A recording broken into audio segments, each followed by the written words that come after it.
I'd like to call the August 27th, 2018 County Council meeting to order. First off on the agenda, we have an invocation by Pastor John Carnett from the Restoration Church of St. Peter's. Thank you for being here tonight. And we'll follow his invocation by John White leading the Pledge of Allegiance. So if you'd all please rise.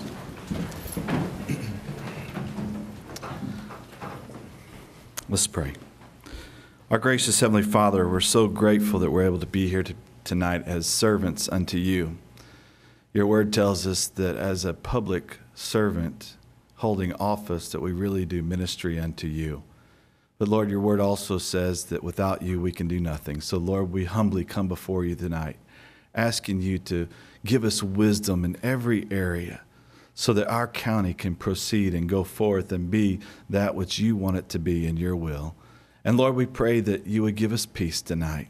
Lord, total 100% peace. Lord, that we would be able to exchange our ideas and thoughts in such a way, Lord, that is pleasing unto you.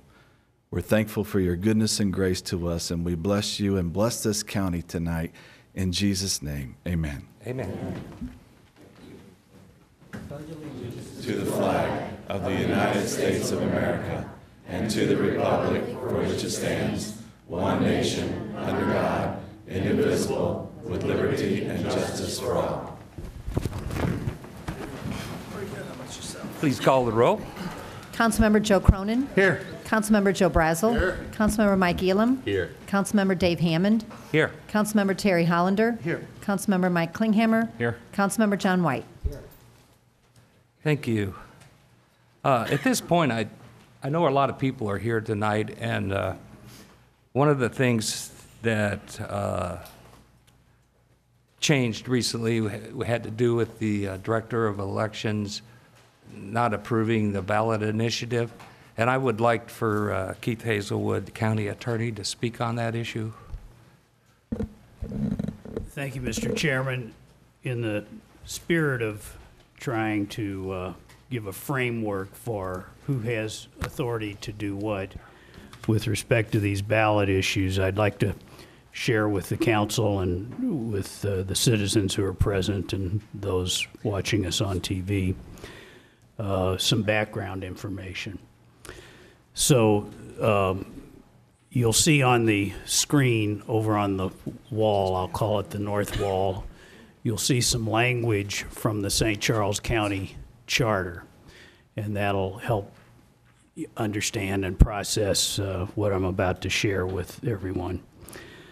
Some of you may be here because of the decision of the election authority, who is not appointed and is selected independently by the voters to serve in the position of Director of Elections, to refuse to place on the ballot this November the initiative petition calling for a total smoking ban. You're certainly entitled to request to speak on that subject, and if so requested, the council will hear up to 6 of you during public comment. However, please be aware that under the county charter, neither the council nor the county executive has any authority whatsoever to overturn the decision of the election authority. Kindly note the language stated in the county charter as shown on the screen. When it comes to substantive decisions about elections, such as the decision made Friday about the form of the initiative petition, that decision is the decision of the election authority, subject to review by a court with appropriate jurisdiction. This may be the one and only time that I make reference to the fact that I was involved with the Charter Commission that drafted this, but let me share this with you all. The Charter Commission thought it was terribly important to the process to have an independent election authority, one who is not appointed by the county exec or appointed by the county council. So that is the reason for that very serious separation of authority with respect to these ballot measures. I thought it might serve a useful purpose for that information to be shared. Thank you. Thank you, Keith. Moving on to conditional use permit bill for final passage, Bill number 4622. Bill number 4622, an ordinance granting conditional use permit CUP 1808 to reduce minimum lot width requirement from 70 feet to 60 feet for a lot in the R1E Single Family Residential District to Bearded Lady LLC property owner and Justin Renshaw applicant. Is there any questions or comments on this bill? Hearing none, would you read again and call the roll? Bill number 4622, an ordinance granting conditional use permit CUP 18-08 to reduce minimum lot width requirement from 70 feet to 60 feet for a lot in the R1E Single Family Residential District to Bearded Lady LLC property owner and Justin Renshaw applicant. Councilmember Cronin? Yes. Councilmember Brazel? Yes. Councilmember Elam? Yes. Councilmember Hammond? Yes. Councilmember Hollander? Yes. Councilmember Klinghammer? Councilmember White? Thank you. That bill passes. Next is the public hearing, traffic regulations, capital improvement program. Do we have any? For traffic regulations, I have Liana Sevzik. Okay. This is on the traffic regulations.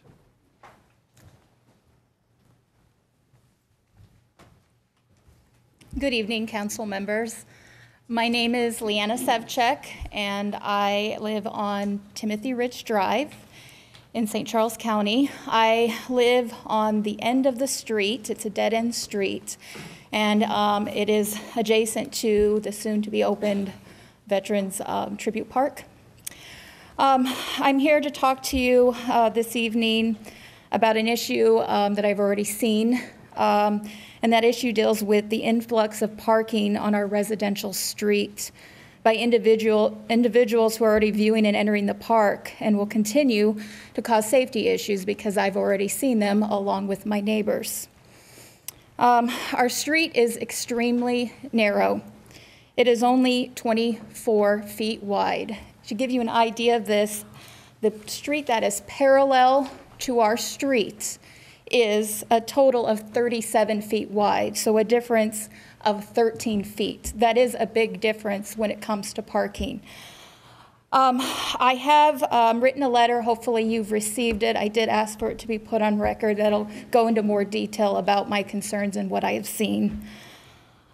I'd like to say also that we've gotten the 15 requested signatures that we needed from residents from Timothy Ridge Drive, in addition to, I believe, a couple of residents on Stephen Ridge Drive that are in support of getting signs placed stating private resident parking only.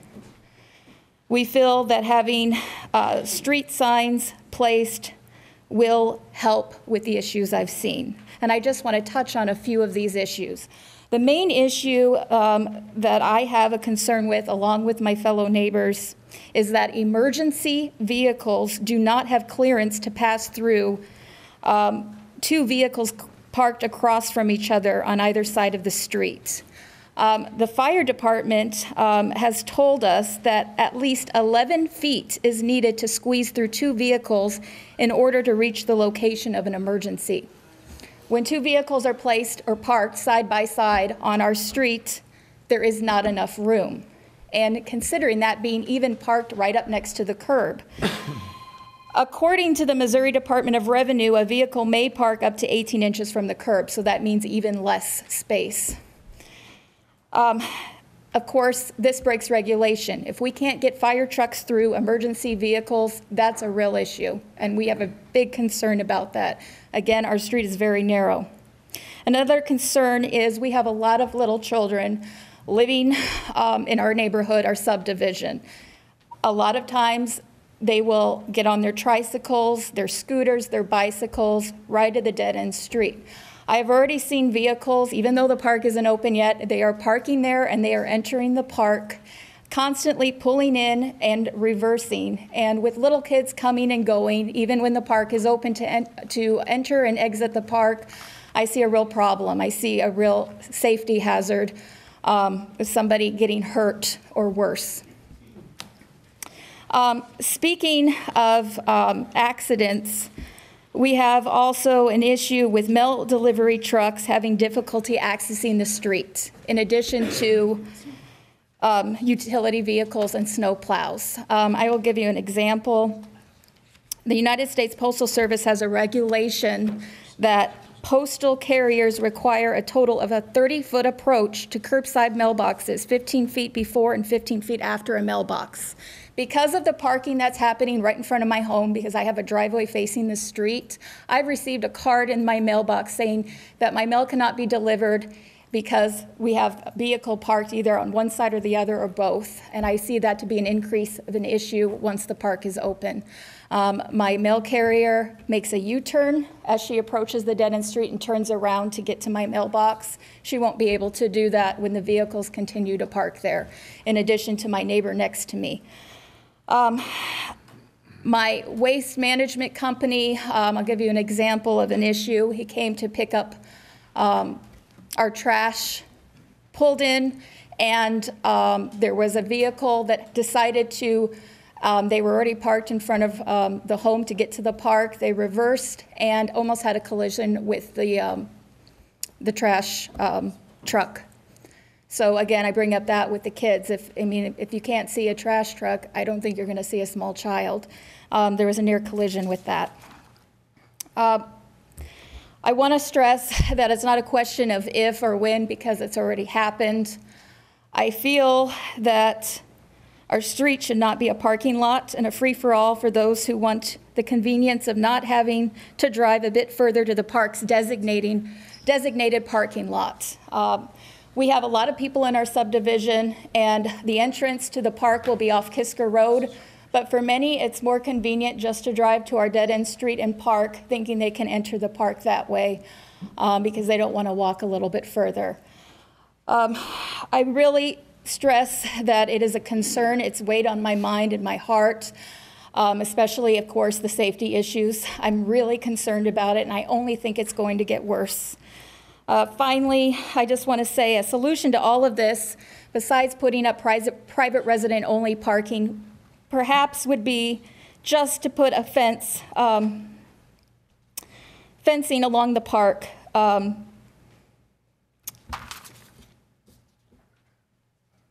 Basically from the road so there is no access, just fencing it off to prevent some of these safety issues and all of these safety issues. People will then use the actual entrance to the park instead of our residential street. Thank you for your time. I really appreciate it. The next speaker on traffic regs is John Temple.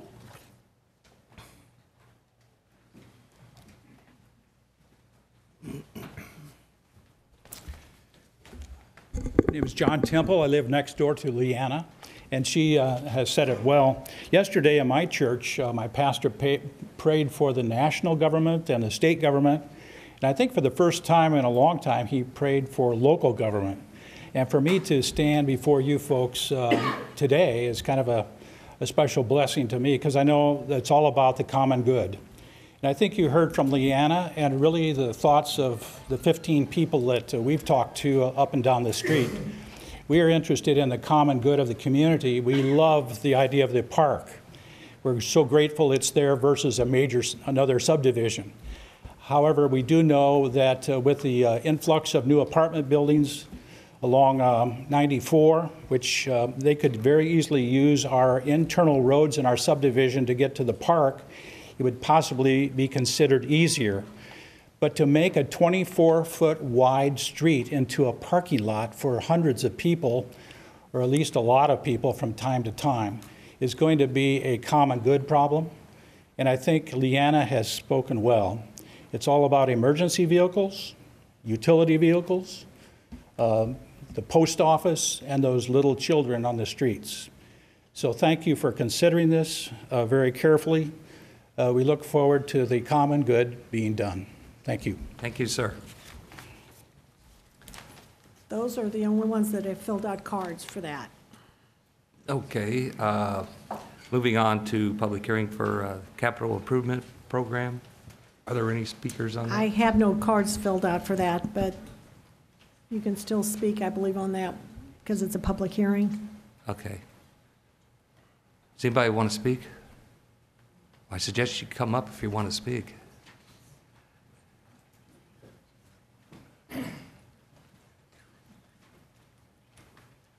Thank you very much, Mr. Chairman, members of the County Council, Arnie C. A.C. Dienoff, Public Advocate and resident.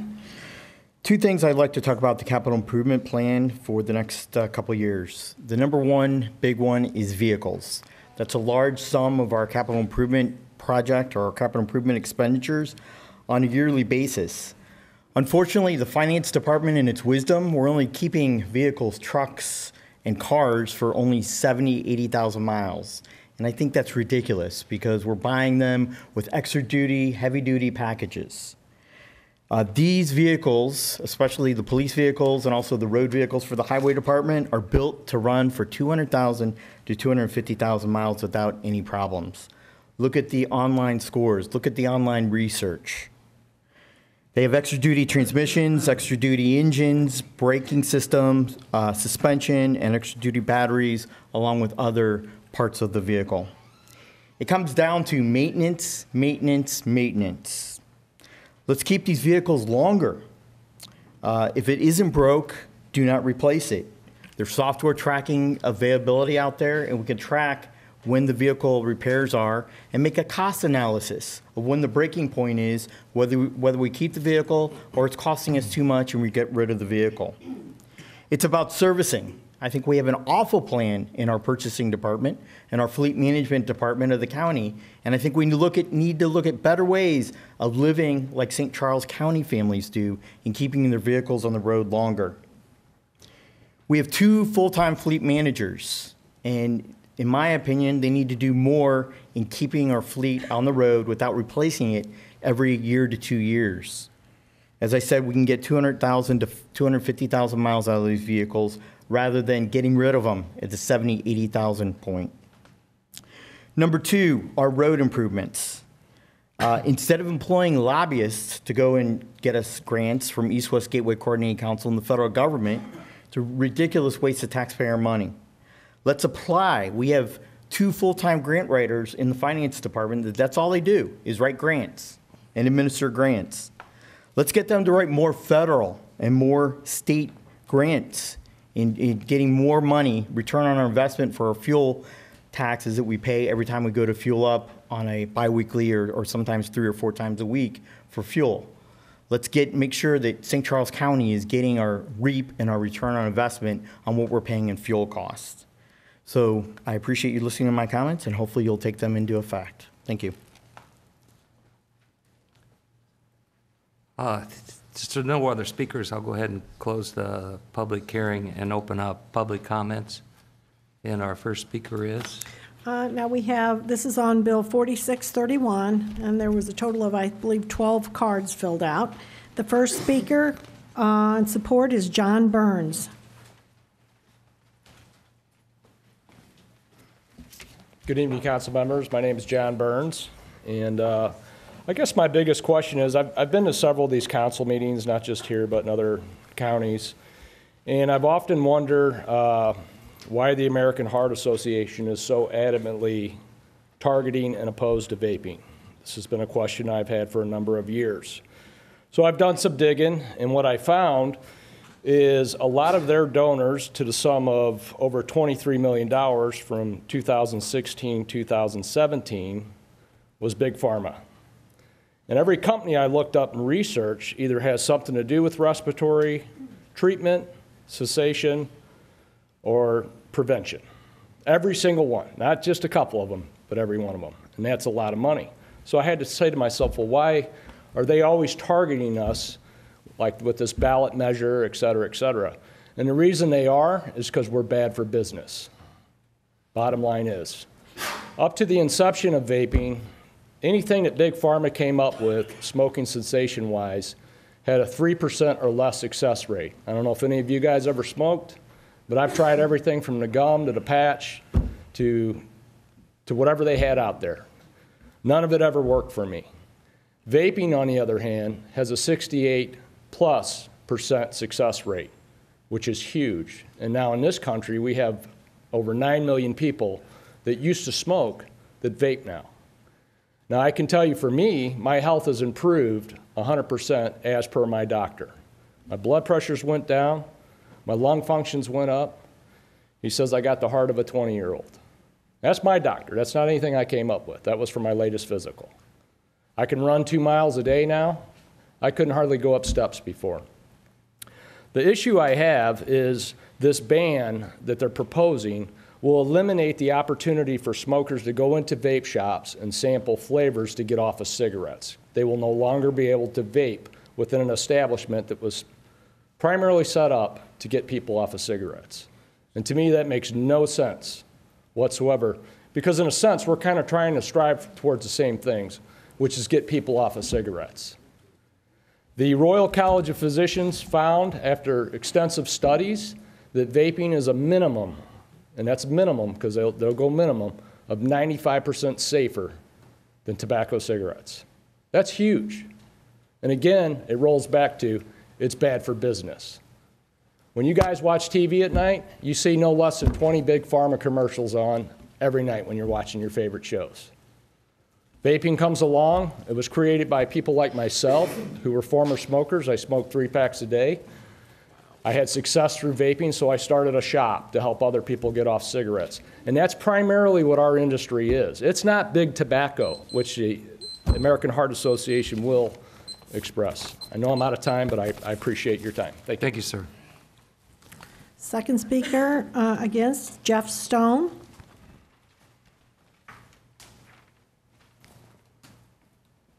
Good evening. Thanks for hearing me.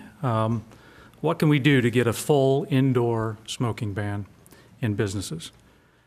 I'm Jeff Stone. I'm a former smoker, small business owner, restaurant investor, ethical society board member, retired military officer. I have studied and applied leadership and ethics principles in depth and in a variety of settings. This is a straight-up leadership, ethics, justice for all issue. The workers most affected by this are those who often can't facilitate representing themselves in forums like tonight. They rely on their elected officials to do what's right, despite pressures from those who profit from harming these employees. We should never require a worker to inhale harmful smoke as a condition of their employment. Per the federal government, there is no safe level of exposure to secondhand smoke. There is no such thing. Nothing short of a full indoor smoking ban is acceptable. People have a choice to eat at one restaurant or another, but workers don't always have employment options like that are that flexible. They often take any job they can get. There's a Good Housekeeping book I read a little piece of from 1950 that said, you know, pregnant women should probably limit their smoking to a couple, 3 a day maybe. And that's where we're going to look back 20 years from now and say, shake our heads at the absurdity of even having this debate. This is a slam dunk employee health versus company profit and county revenue issue. We are one of the richest counties in this state. If we can't make an ethical decision now, then when? Which side of history do we want to be on? The one that says secondhand smoke only kills so many people, that's acceptable? Flint, Michigan officials wanted a cheaper source of water. They found it. And this is a very good analogy because we're saying tax revenues, this is the arguments I usually hear, tax revenues and profit for businesses, well, we'll deal with that health thing maybe another day. Don't hate the smoker. They have been manipulated from a very young age to become and stay addicted to tobacco. And now casinos and tobaccos want to keep it very convenient for people to continue to smoke in public, AKA shorten their lives and workers' lives. We are in a position to thwart or enable these quality of life robbers. If full smoking bans across the nation means a few businesses, even restaurants where I invest, and maybe even towns and county revenues will slump temporarily, then so be it. We no longer enable the asbestos flooring manufacturer, metal lawn dart makers, and so on. Study after independent study show less smoking is better for society by nearly every gauge. We can't, with a good conscience, agree that breathing secondhand smoke as a condition of employment is in any way acceptable. If big tobacco and casinos weren't waving cash around, this debate would have been over years ago. I passed through a foreign airport where big tobacco doesn't have a death grip on its society. Time's up, sir. Can I get a small extension, please? Thank you. Your time's up. Next speaker, Small please. extension. Next speaker, please. Sally Faith in support.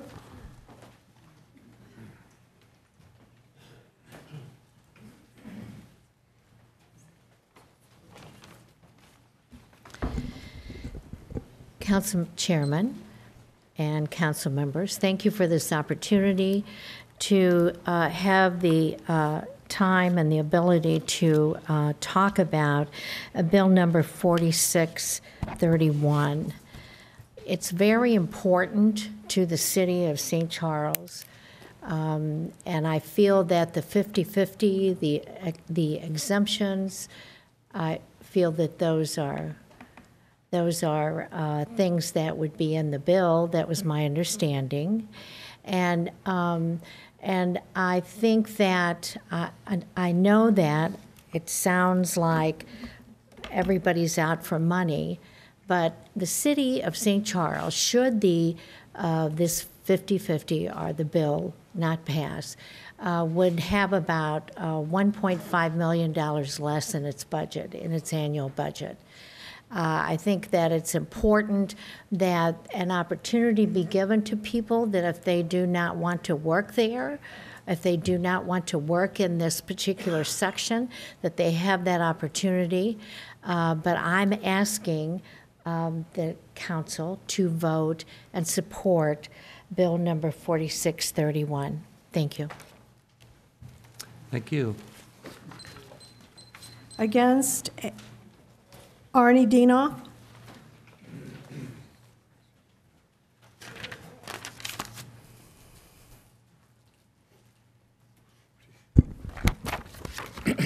Thank you very much, members of County Council.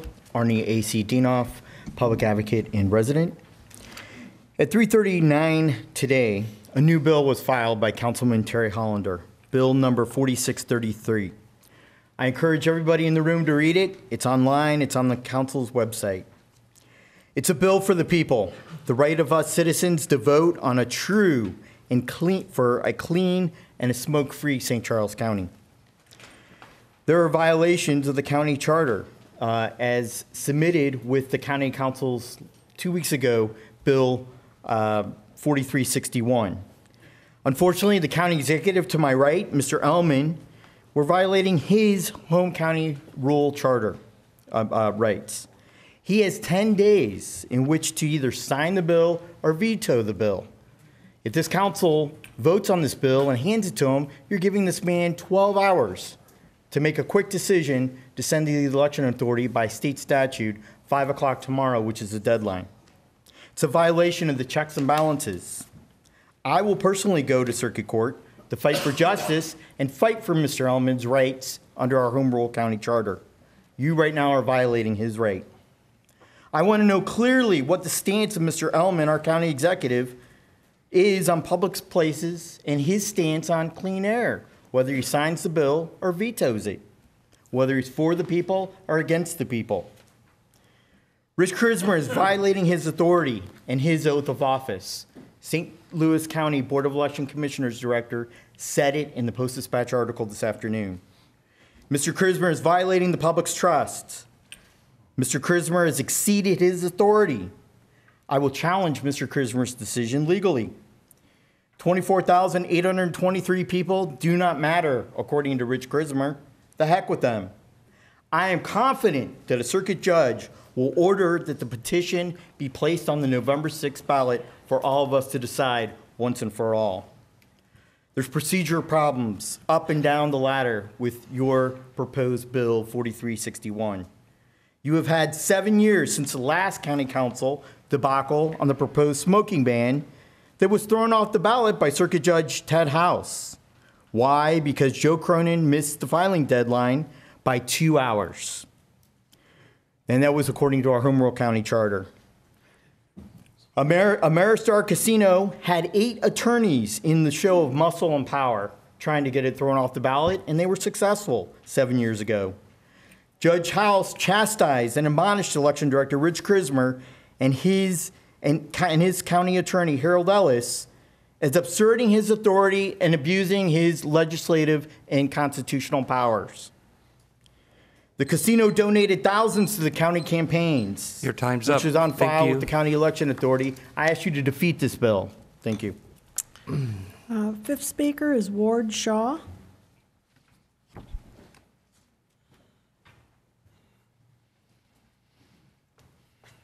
Good evening. My name is Ward Shaw, and I'm the general manager of Ameristar Casino Resort in St. Charles. On behalf of Ameristar, I ask you to support Bill number 4631, a balanced approach to the St. Charles County smoking ban. I'd like to take just a moment to share a few facts about Ameristar. We have just over 1,500 team members at Ameristar. A little over 45% of our team members live in St. Charles County. We entertain 5.6 million guests per year, the most of any attraction in the state. Say again, we have more visitors to our attraction than any attraction in the state of Missouri. We pay local and state taxes of approximately $75.1 million annually. We have an annual payroll of $54 million. We spend about $40 million annually on goods and services, many of which are through local vendors, and 26% of that is spent on certified Missouri minority and women-owned business enterprises. We're also very active in our community. Ameristar and team members contributed over $200,000 last year to local charities, and team members volunteered over 1,500 hours of their time. We were just voted as one of St. Louis's best places to work, the only hospitality company in the St. Louis region to be recognized with that distinction in both the St. Louis Post-Dispatch and St. Louis Business Journal, and the only business, to my knowledge, in St. Charles County to receive such recognition. Now, let me tell you why Ameristar supports this bill. We believe that businesses should have the right to run their business as they choose. As a company, we are always concerned about changes that could negatively impact our business rights, including smoking bans. We believe that the decision to offer smoking or non-smoking venues should be left up to business owners. Once business owners decide whether a smoking or non-smoking venue is in the best interest of its customer base, the customers will decide for themselves which business to patronize. We live in a country built on individuals' right to make choices. Our guests have the right to choose whether or not they will patronize businesses where smoking is allowed, and our team members have a right to choose where they will work.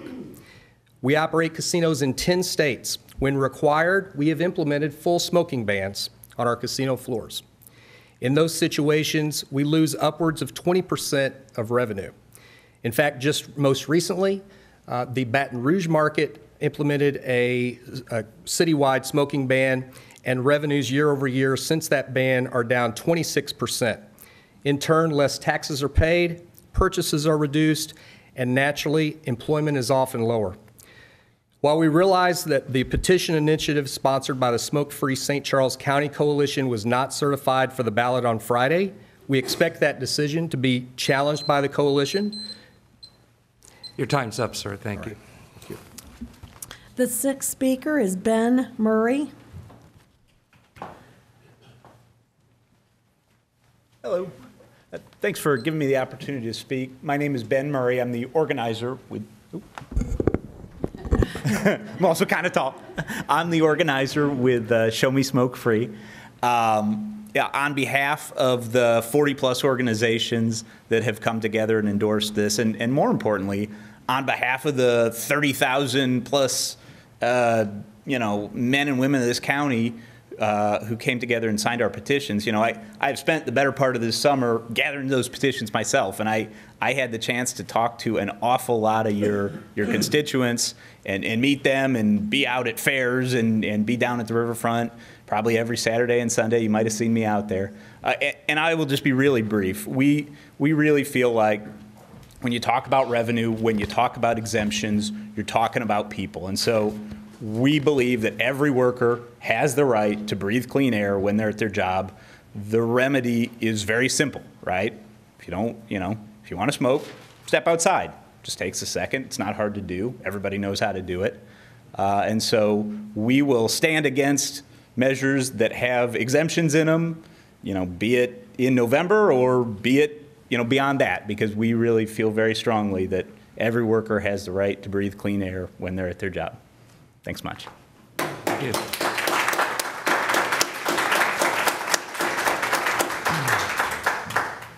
That was the sixth speaker. I have 6 more cards filled out, and then 2 cards for 4633. Mr. Chairman, I'd like to make a motion to allow 3 more speakers on each side to speak. Second. All those in favor? Aye. Opposed? Motion carries. Denise Mankowski.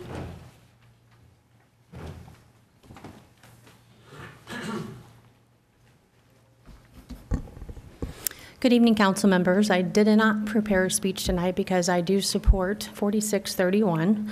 I am asking for an amendment to keep vaping out of it since the state of Missouri says they're 2 separate things. These folks do have a right to breathe fresh air. They don't need to come in my establishment if I'm smoking cigarettes, if I own that business. They don't patronize me. I don't have to go where they go. I'm hoping that they don't drink alcohol since now alcohol's so bad for us. And my husband throws, my dad was a coal miner, my son does insulation. How are we going to keep them safe? I just don't know. I'm being sarcastic. The fact is, if you're an establishment of business, a business owner like myself that you work so hard at, government should not tell you what to do, and these folks, even though they may have good intentions, shouldn't tell us what to do either. So I'm going to leave it at that. You have my support. I'm hoping vaping will stay out of it. Simply because the state of Missouri, you have a problem there. The state of Missouri says they're 2 separate things. Okay? I sent you some information. I'm hoping that you guys have a chance to do a little bit of research on vaping if you're not familiar to it. Thank you. Thank you. Donald Young.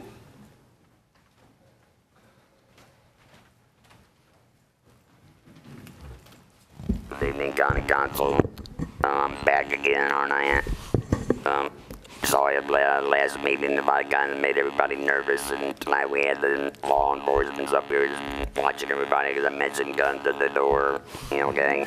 But anyway, I really, and I'm trying to just control myself because I've got you at 7, 8 years now, and last time we took the, the Christmas and everybody, the county council things have been toward, and the judge, he threw it out, and I didn't even get to go up there and talk, and here I was bringing the suit against them, and I sat there 8 hours and didn't even get to speak to anybody.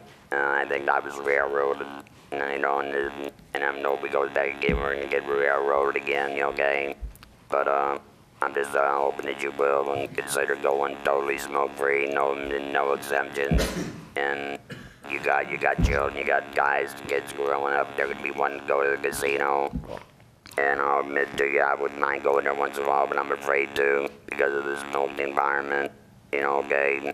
And I would guarantee the casino, if they went totally smoke-free, you'd have more people going there and spending their money because gambling is an addiction. And if you got people not going there because of the smoke, what do you think is going to happen? People are going to go and they're going to play, even if they don't smoke, okay? And I'm sure I've talked to a lot of people, and a lot of people that don't want to be in that environment. They don't smoke, but they gamble, so they're not going to lose money, and that's a forest. And I just hope that you make the decision for everybody and just has the right to breathe smoke-free air. Thank you. Thank you.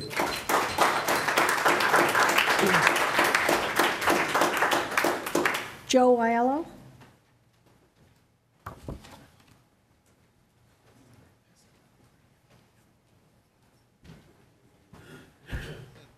This thing was sprung on me here at the last minute, so I'm not real sure. I was just starting to read on it, but it looks like there's a good idea about putting signs in the doors now. Can I ask that question? I don't know. I just started reading it. I don't know anything that's going on right now. The only thing I knew was that this thing I thought was gone, and apparently it's still here. So is that what I'm seeing? Is that what we're... Well, this really isn't a question and answer session, but it's your chance to speak. I got a question for Mr. Young. You smoked for 40 years? You smoked for 40? 34 years.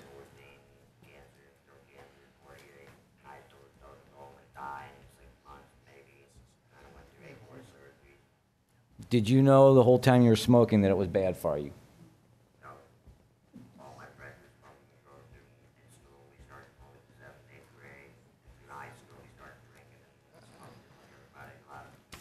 Sir, if you got sounds like a real some party comments, to me. make them. I don't think. Okay. Well, the question is, it's our choice. We can go in. We don't have to go in. The sign is the perfect way to go. and the exemptions are the perfect way to go. Thank you. Joe, we will be discussing the bill later so to answer your questions later. Okay. Yeah. Karen Englert.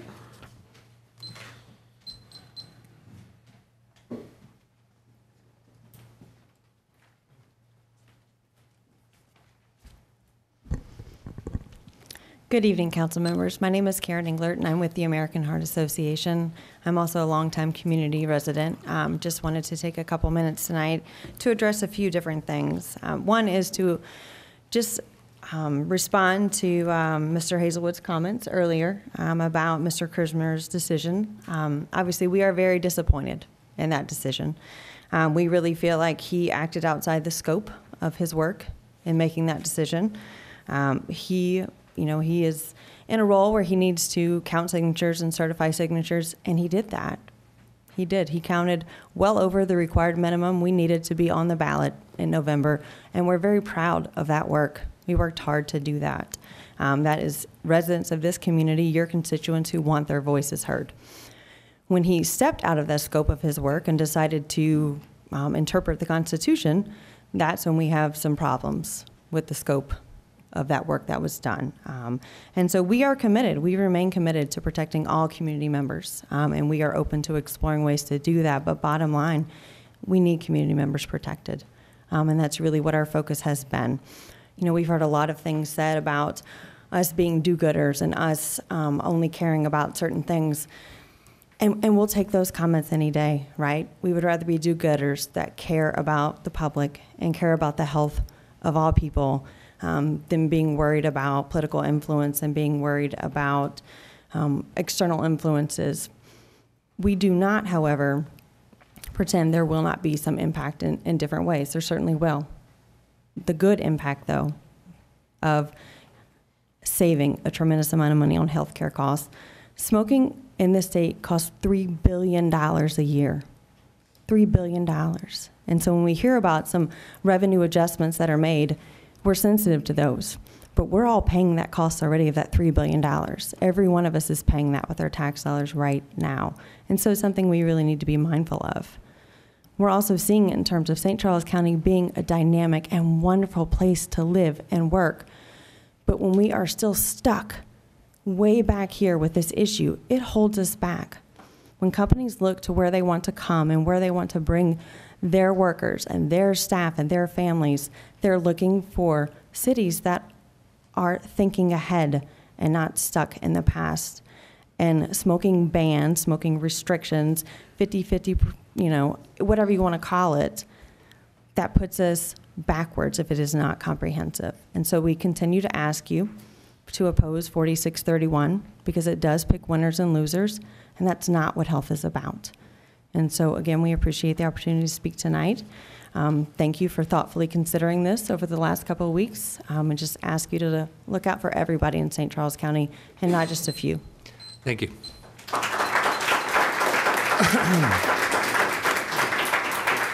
A.J. Moll.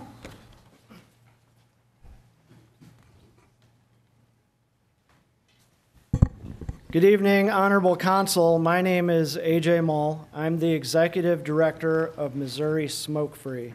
We're a tobacco harm reduction organization, and make no mistake, we're real public health. The difference between us and tobacco control is we don't ostracize, prohibit, or chastise smokers. What we do is we give them truthful information. We tell them about reduced harm products. 480,000 Americans die each year from smoking. And we recognize it's the smoke, it's not the nicotine. Let's say that you really enjoyed coffee for the caffeine, but you decided to roll it up and light it on fire. You'd see the same health effects. Okay, so smoking's the killer, all right? When we talk about vapor products, they're not electronic smoking devices. I don't know where you got the language. That's usually used in Heart Association model ordinances, and it confuses the public. There's no smoke. Listen, vapor products aren't safe, but compared to smoking, they're at least 95% safer for the user, and that comes from the Royal College of Physicians, Public Health England. It's even the Heart Association, the Cancer Society recognize that these products are magnitude safer, and they support people who choose to quit with them. I sent you 2 studies, Drexel University and the CDC, Centers for Disease Control.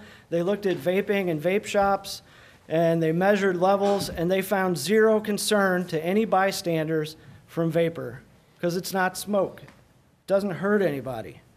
Smoking bans are about protecting the public from secondhand smoke. Therefore, vapor is not warranted being in that ban because it doesn't hurt anyone. You know, businesses can set their own policy for vapor products. We'd also raise the issue that they are 2 subjects. And if you look it up, it's Missouri law, it's section 407-925. It says vapor products cannot be regulated. The key word is regulated, the same as tobacco. So yeah, you can do this, you can do the 2 things, but they have to be separate. You can't roll it into one bill. They're separate subjects, they're not germane. So we'd ask that council would adopt the state definition of a vapor product, not confuse the public with electronic smoking device. And we'd ask that if an amendment is made to exempt vapor products from the definition of smoking, because it's not smoking. We want to help people quit smoking. I know 4633, I didn't sign up for the speaker card. You guys put that on the agenda today. Well, that violates the Sunshine Bill. You got to give at least 24 hours, so that's illegal. Just take it off, please. Let's remember that these vapors, and there's quite a few behind me, they're not blowing smoke. Stop making them a casualty of their war on smoking. I will be around if you have any questions. Thank you so much for your time. Thank you. The last speaker in 4631 is Carolyn Owens.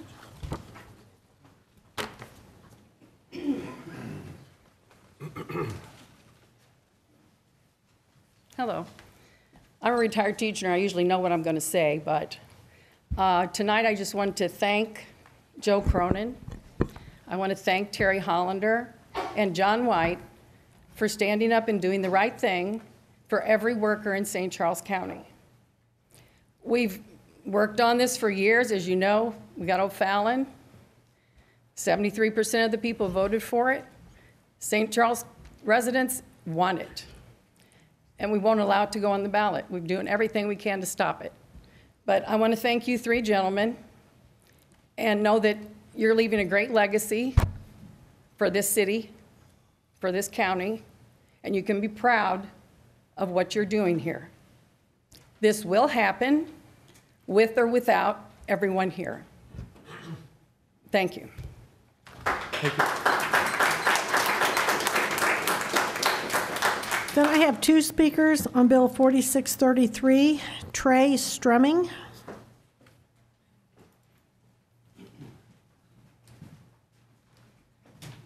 Good evening, Mr. Chairman, council members. My name is Troy Strumming. I'm Executive Vice President of Government Relations and Public Affairs for Pinnacle Entertainment, who's the parent of Ameristar.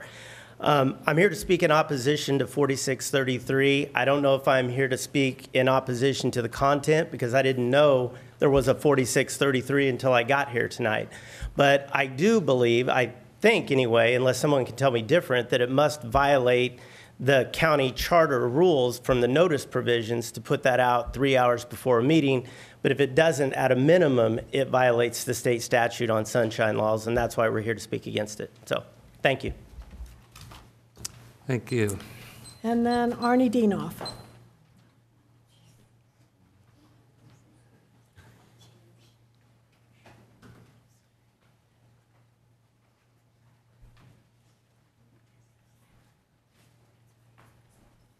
Thank you very much, Arnie A.C. Dienoff, public advocate and resident. As I spoke before, I said thank you, Mr. Hollander, for standing up for St. Charles Countyans. Unfortunately, it was late in the afternoon. The same thing happened to Mr. Cronin, but these will be contested in court. What I don't understand is the council has had 7 years. 7 years you sat on your couches while you get a salary of $17,500, you get a pension, you get full medical benefits, you get mileage reimbursement, you get a cell phone paid for, and you did nothing over the last 7 years after getting all these money and benefits from the public. You know, it comes down to the casino. The casino donated to a lot of your campaigns, thousands of pounds, thousands of dollars. It's about power and about them buying elections and buying buying whether these issues go on the ballot or not. I predict that there will be a 72 to a 76% passage of this, whatever version makes it on the ballot or is ordered by a judge to get on the ballot. I predict that sales taxes will increase 1 to 2% in the category of bars, restaurants, and I even predict that the casino revenue will go up 3 to 4%. People will come out of the woodwork to get into a smoke-free, clean environment in St. Charles County. I ask you to take up the consideration and the merits of Mr. Hollander's bill. They have a lot of great merits. Let's see here. You know, the people are in charge of this county charter amendment. And I ask that you vote for something that's fair, ample, and gives the voters a say. Over 30,000 people signed a petition. Their will is being put on the shelf like they don't matter. 24,893 voters of St. Charles County across every corner of the county, across all 7 county council districts, signed a petition to have the right to vote on a smoke-free, clean St. Charles County. You've taken that ability away. Let's look at Mr. Hollander's bill. Mr. Hollander's bill is the compromise. Let's do what Mr. Cronin should have done 7 years ago, but Judge House threw off the ballot because there was a charter amendment or charter violation. So I ask that you talk about the merits of this bill, come up with some type of solution, even amending Bill number 4361, and amending Mr. Hollander's amendments into this bill. As I see right now, we have a 3-3 tie, and I see Mr. Elam, who's up for election in November, will decide whether an issue goes on the ballot or is not off the ballot. I ask that you do the right thing for St. Charles County residents. And no, I never received any money from the casinos. Nor have I. Nor have I. No mileage. No cell phones. My wife will tell you I'm never on the couch. Okay? And it's not a councilman's job to file a bill with the registrar. So if it was filed 2 hours late, it wasn't my fault. There are no more speakers. Okay. Well, we'll close public comment. And is there a... Real quick, under the sunshine law, I did not know this bill was here. Can I speak for? No, sir. Public comment's over. This should have been on there 24 hours in advance. Sir, you know, I don't disagree with you, but the attorney says a charter amendment doesn't require that. So we're stuck. It's on there, okay? Do you have any comments tonight, Mr. Elman? This evening, Mr. Chairman. Okay, thank you. Moving on to the consent agenda. Are there any items to be removed from the consent agenda? Move to accept. Second. All those in favor? Aye. Opposed? Motion carries. Next is resolution number 1807. Resolution number 1807, sponsored by council as a whole, a resolution recognizing the Center for Advanced Professional Studies, or CAPS program in St. Charles County for its efforts to immerse students into business settings to help them better understand their career and training options for the future. So, Mr. Chairman, I would ask you to indulge me because I made a mistake here. So Nicole Whitesell is the director of the CAPS program, which is an amazing program if you don't know anything about it. You need to get to know about the CAPS program. It's something that puts our students in with business owners, and it really teaches them some great work skills. However, I failed to contact Nicole and confirm that she could be here tonight for that. So what I'm going to ask is, because I'm all about marketing, so I like to get as many plugs in for this program as I can, would you please table this resolution and let me find a time when Nicole can be here so she can tell us from an executive director position a lot more about the CAPS program, and we can honor her for getting that program up and running. Is that a motion? That is a motion. Second. I had a motion and a second to table resolution 1807. All in favor? Aye. Opposed? Motion carries. Thank you. Moving on to resolution 1808. Resolution 1808, sponsored by council as a whole, a resolution adopting the 2019 capital program and strategic plan, Whereas the St. Charles County Charter, Article 6, Section 6.301, requires the county council to adopt the capital program and strategic plan, the plan, no later than 2 months prior to the final date of the submission of the budget. And whereas the St. Charles County Charter, Article 6, Section 6.201, requires that on or before the 5th day of November or the first working day after the 5th of each fiscal year, the county executive shall submit to the county council a budget for the ensuing fiscal year and an accompanying message. And whereas the county executive has presented the plan to the county council, a public hearing has been held on it, and it has been made available for inspection by the public. Now therefore be it resolved by the county council of St. Charles County, Missouri as follows. Section 1, the plan attached hereto as Exhibit A, known as the Capital Improvement Program years 2019 through 2023, is hereby approved. Section 2 complies with all the terms of the Capital Improvement Program years 2019 through 2023 shall be the responsibility of the county executive. Go ahead. This does include the parks capital improvements as well? John? Yes. I think I would prefer, I don't know if the council's desire, I'd prefer to wait on this for next meeting maybe, and because Mike, you and I spoke about having some kind of a, more of a, are we satisfied with the master plan that we talked about? Yeah, I've been working with the parks, and I think that they've got distributed to the rest of the council as well, as they have a much more detailed plan now for their capital expenditures, the parks are going to be developed, and when. I'm sure that if you don't recall getting it, you can certainly get another copy of it. But it is, as far as my perspective, it's much more in depth than what we had previously. Okay. Mr. Chair. Yes. I read the plan pretty thoroughly, and I spoke with Ms. Lakem before the meeting and any issues that I had or concerns I had, and I think it's a good plan, and I didn't see anything in there that raised any concerns from me that weren't answered by Joanne. So. Okay. No other comments? Please read it. Resolution 18-08, a resolution adopting the 2019 Capital Program and Strategic Plan. Councilmember Brazel? Yes. Councilmember Elam? Yes. Councilmember Hammond? Yes. Councilmember Hollander? Yes. Councilmember Klinghammer? Yes. Councilmember White? Yes. Councilmember Cronin? Yes. That passes. Moving on to bills for final passage. Bill 4623.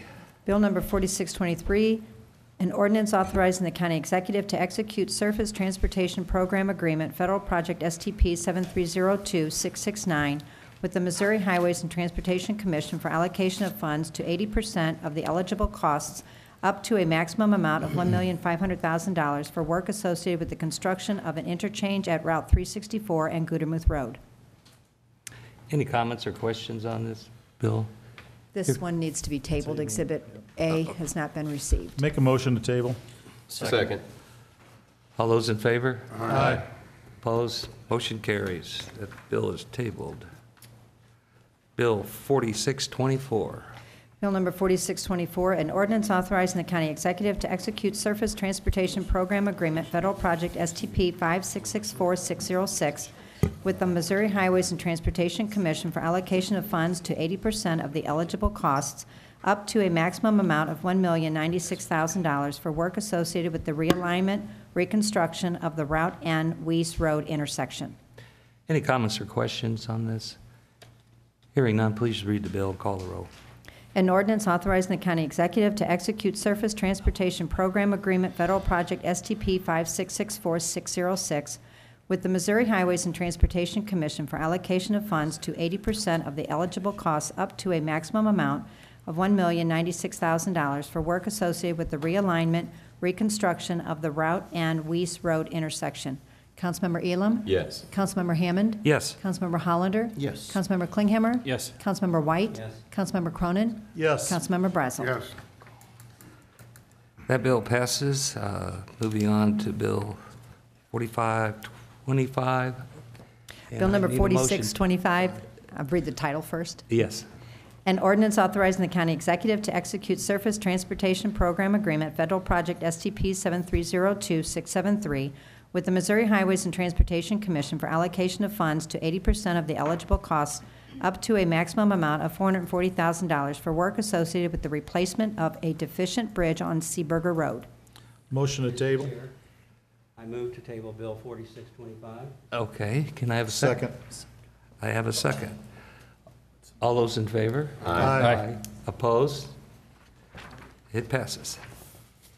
Moving on to the next bill. Bill number 4626, an ordinance authorizing the county executive to execute Surface Transportation Program Agreement, Federal Project STP 7302672, with the Missouri Highways and Transportation Commission for allocation of funds to 60% of the eligible costs up to a maximum amount of $235,000 for work associated with the removal and realignment of a curve on Schwady Road. Mr. Chair, I move to table 4626. A motion to table, is there a second? Second. All those in favor? Aye. Opposed? That motion carries. Moving on to Bill 4627. Bill number 4627, an ordinance authorizing the county executive to execute the Transportation Alternatives Funds Program Agreement, Federal Project TAP 7303617, with the Missouri Highways and Transportation Commission for allocation of funds to 80% of the eligible costs up to a maximum amount of $559,700 for work associated with the construction of a multi-use trail along a portion of Pittman Hill Road. Mr. Chair, I move to table 4627. Second. I got a motion and a second. All those in favor? Aye. Opposed? Motion carries. Moving on to the next bill, 4628. Bill number 4628, an ordinance authorizing the county executive or his designee to execute an intergovernmental agreement with political subdivisions within St. Charles County to create a regional emergency management agency as part of the county's Division of Emergency Management. Is there any questions on this bill? Hearing none, please read it and call the roll. An ordinance authorizing the county executive or his designee to execute an intergovernmental agreement with political subdivisions within St. Charles County to create a regional emergency management agency as part of the county's Division of Emergency Management. Councilmember Hammond? Yes. Councilmember Hollander? Yes. Councilmember Klinghammer? Yes. Councilmember White? Yes. Councilmember Cronin? Yes. Councilmember Brazel? Yes. Councilmember Elam? Yes. That bill passes. Moving on to Bill 4629. Bill number 4629, an ordinance authorizing the county executive to execute a third amendment to the intergovernmental agreement with the city of Wentzville for collection of taxes. Is there any questions on this bill? Comments? Hearing none, please read and call the roll. An ordinance authorizing the county executive to execute a third amendment to the intergovernmental agreement with the city of Wentzville for collection of taxes. Councilmember Hollander? Yes. Councilmember Klinghammer? Yes. Councilmember White? Yes. Councilmember Cronin? Yes. Councilmember Brazel? Yes. Councilmember Elam? Yes. Councilmember Hammond? Yes. That bill passes. Moving on to Bill 4630. Bill number 4630, an ordinance amending section 115.710 of the ordinances of St. Charles County, Missouri, OSCCMO, concerning the Personnel Administration Plan adopted by Ordinance 17-110, including but not limited to benefits, and amending the 2018 budget adopted by Ordinance 17-113 for positions within the St. Charles County Department of Facilities Management. Is there any questions or comments on this bill? Hearing none, please read and call the roll. An ordinance amending section 115.710 of the ordinances of St. Charles County, Missouri, OSCCMO, concerning the Personnel Administration Plan adopted by Ordinance 17-110, including but not limited to benefits, and amending the 2018 budget adopted by Ordinance 17-113 for positions within the St. Charles County Department of Facilities Management. Councilmember Klinghammer? Yes. Councilmember White? Yes. Councilmember Cronin? Yes. Councilmember Brazel? Yes. Councilmember Elam? Yes. Councilmember Hammond? Yes. Councilmember Hollander? Yes. That bill passes. Moving on to Bill number 4631.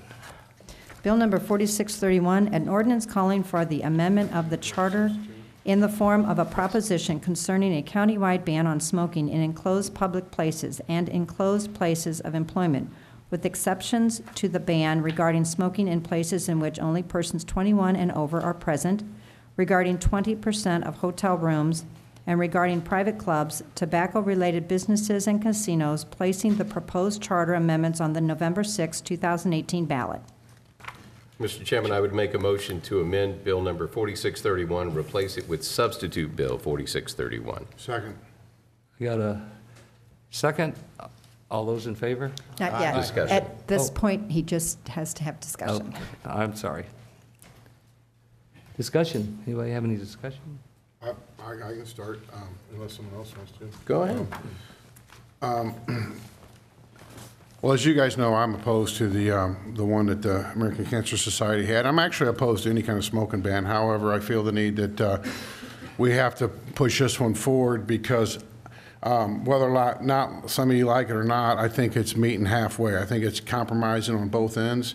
And a lot of you can blather on about saying that we're taking all this money from casinos or we got all these special interests. That's just nonsense.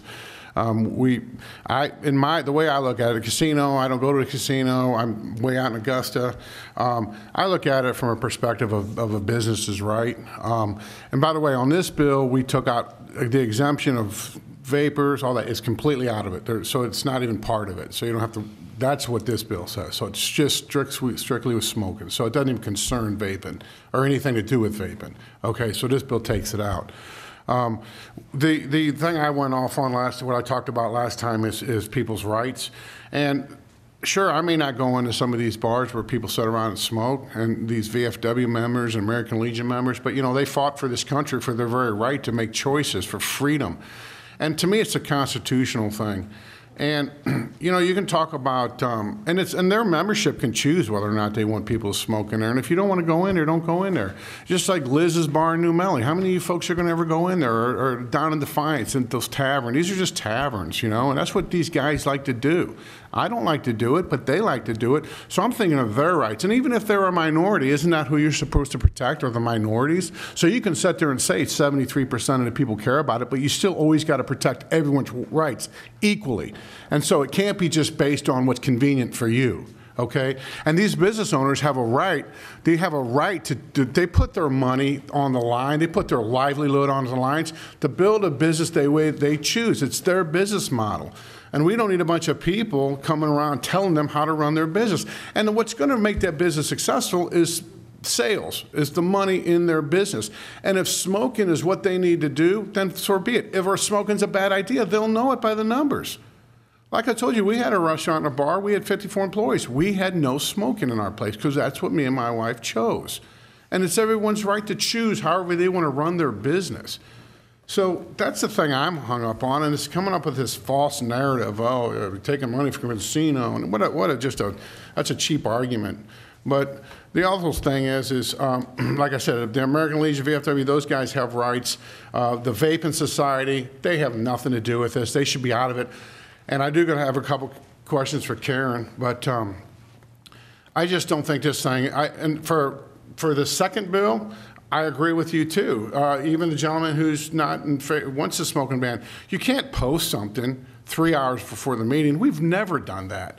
We give people 24-hour notice. And if we use the ordinance or the method that we're going to use, which doesn't allow the county executive to sign it, Mr. Klinghammer said, and we all agreed on, that at least we could have voted on this bill last week on the 4631, but we chose to follow its course and have two readings so we could have the conversation, have dialogue, and listen to what people have to say. And that's what we're doing. And we may not agree with you, we may not all agree with each other, but at least we're trying to civilly come up with a solution that's meeting halfway. And that's how I feel. I feel we've been very fair about it. And for you folks that were come up here complaining that we didn't pass anything 7 years ago and shame on us and blah, blah, blah, this is about the same ordinance that we had 7 years ago, and you're the very people that are complaining about passing this one. So that doesn't make a lot of sense. This is what we came up with last year, or last time, when we were going to put on the ballot, this 4631. So, I don't know. Karen, can I ask you a question? Can I ask a question to Karen? Is that Karen with, yeah.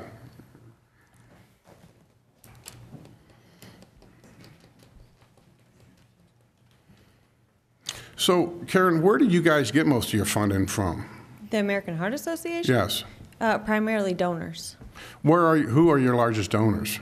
Individuals and a lot of, the biggest ones are going to be corporations. A lot of them are big pharma, though. I saw the report, right? No, that is not our biggest donors. Do we take money from pharmaceutical companies? Absolutely. We take it from universities. We take it from major corporations. We take it from a lot of people, but we never can have a conflict of interest. We're not allowed to do that. Okay, well, the financial disclosure showed a lot of large donations from them. So my only question is why did you put vaping on that bill when it's never been proven to be unhealthy? So it kind of depends on what you define never been proven. So the FDA has determined that vaping is a form of tobacco. That came from the Food and Drug Administration. They ruled that it is considered a tobacco product. So you can't be a tobacco product and a cessation product. But the website on the American Cancer Society says that they don't disagree with vaping. It says on there that they almost encourage it, or it's a solution or alternative. So I don't work for the American Cancer Society, but I would find that a little surprising. I can't speak for them, though. I don't work for them. Okay. That's... Anybody else? Yes. First of all, I just think that, I taught history for 34 years. So I think it's important that we take a look back at how we got to this moment right here. 7 years ago, we did tackle this issue. We tried very, very hard to get something on the ballot. As Mr. Brazel pointed out, one of the choices that we put was basically 4631. The other choice we put out, though, was a possibility of a smoke-free county. As everyone's discussed tonight, it was thrown out by a judge, and also, Mr. Christmas played a role in that also, but that's what happened 7 years ago. Probably about a month after that vote, I was invited to a meeting at the casino, and basically there was several representatives from the city of St. Charles, and there was probably 5 or 6 people there, and the gist was very simple. The general manager at the time kind of wiped his brow and said, "Boys, that was close. That was close. We almost got caught up in this deal of no smoking. What can we do to make sure this doesn't happen again?" And people bantied some ideas around, and I don't know. Anyway, that was the end of the meeting, and I wasn't invited anymore. My own guess is that the result of it was the state legislature passing a bill that says that St. Charles City can have their own health department if they wish. Okay, I think that's probably the result, but I'm not sure. Okay.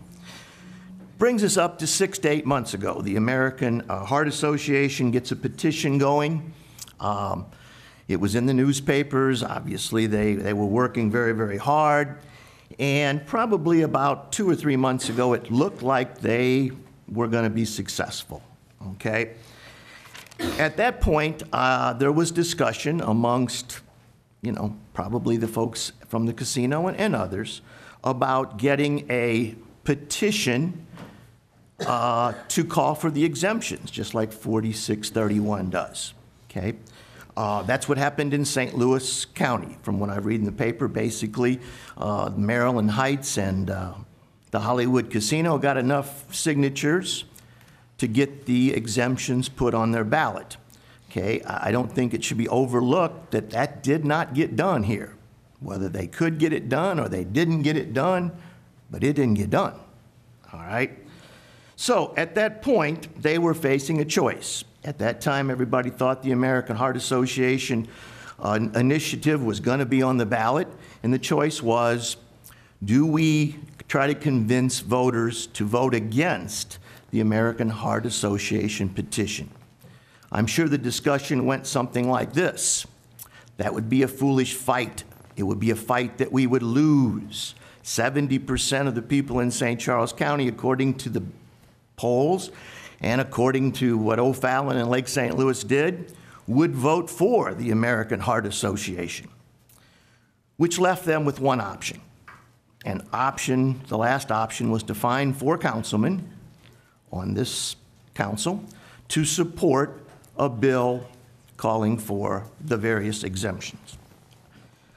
Mr. Klinghammer, who I consider to be a good friend and a very, very, very good councilman, took it upon himself to basically say, all right, let's see if we can come up with, this charter amendment that would give these various folks various exemptions. I don't blame him. Shoot, I think if I represented the city of St. Charles as he did, and casino, of course, is in the city of St. Charles, that's what he would do, okay?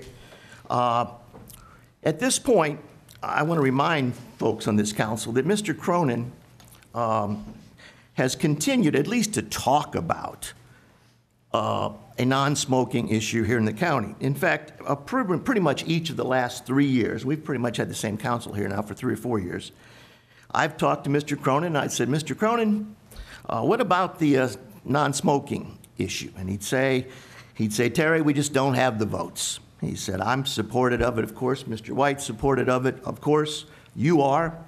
But he said, I've talked to the other 4 members, and they're just not interested. They're not interested. And I said, okay. Well, that's pretty been much the, conversation for the last 3 years. So it is kind of a reversal, and I really don't know if there's been a great revolution or some kind of epiphany, but the 4 councilmen that weren't interested are now the sponsors of 4631, okay? So things have kind of been reversed. I truly believe if Mr. Cronin would have introduced the exact wording of 4631 1 year ago, it would have lost 4-3 with Mr. White, myself, and Mr. Cronin voted for it. I really believe that, okay? I know. But the American Heart Association, with the success of their petition, pretty much forced the issue, all right? And by forcing the issue, we end up with 4631, which I don't think is all that bad. I'll be honest, I've talked to the councilman here. This is one of the things that we talked about 7 years ago. It's one of the things Mr. Cronin has continued to say. Throughout the last 3 or 4 years, when we talked, he was never really talking about 100% no exemption bill. He was talking about similar provisions that 4631 have. So I think that's the history of how we got here. Now, the next point is the councilman here, I heard this 2 weeks ago many, many times, and I believe it, that most of the people on this council want the people of St. Charles County to have a choice, okay? 2 weeks ago, that choice seemed to be the American Heart Association initiative or 4631, okay? Now, the point is, because of a ruling on Friday afternoon, right now there is no 2 choices. There's only one choice, which I think is pretty much 4631.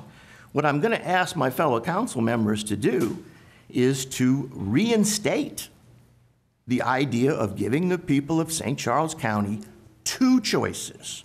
One, a total smoke-free, no exemptions, or allowing the voters to choose the exemptions called for in 4631.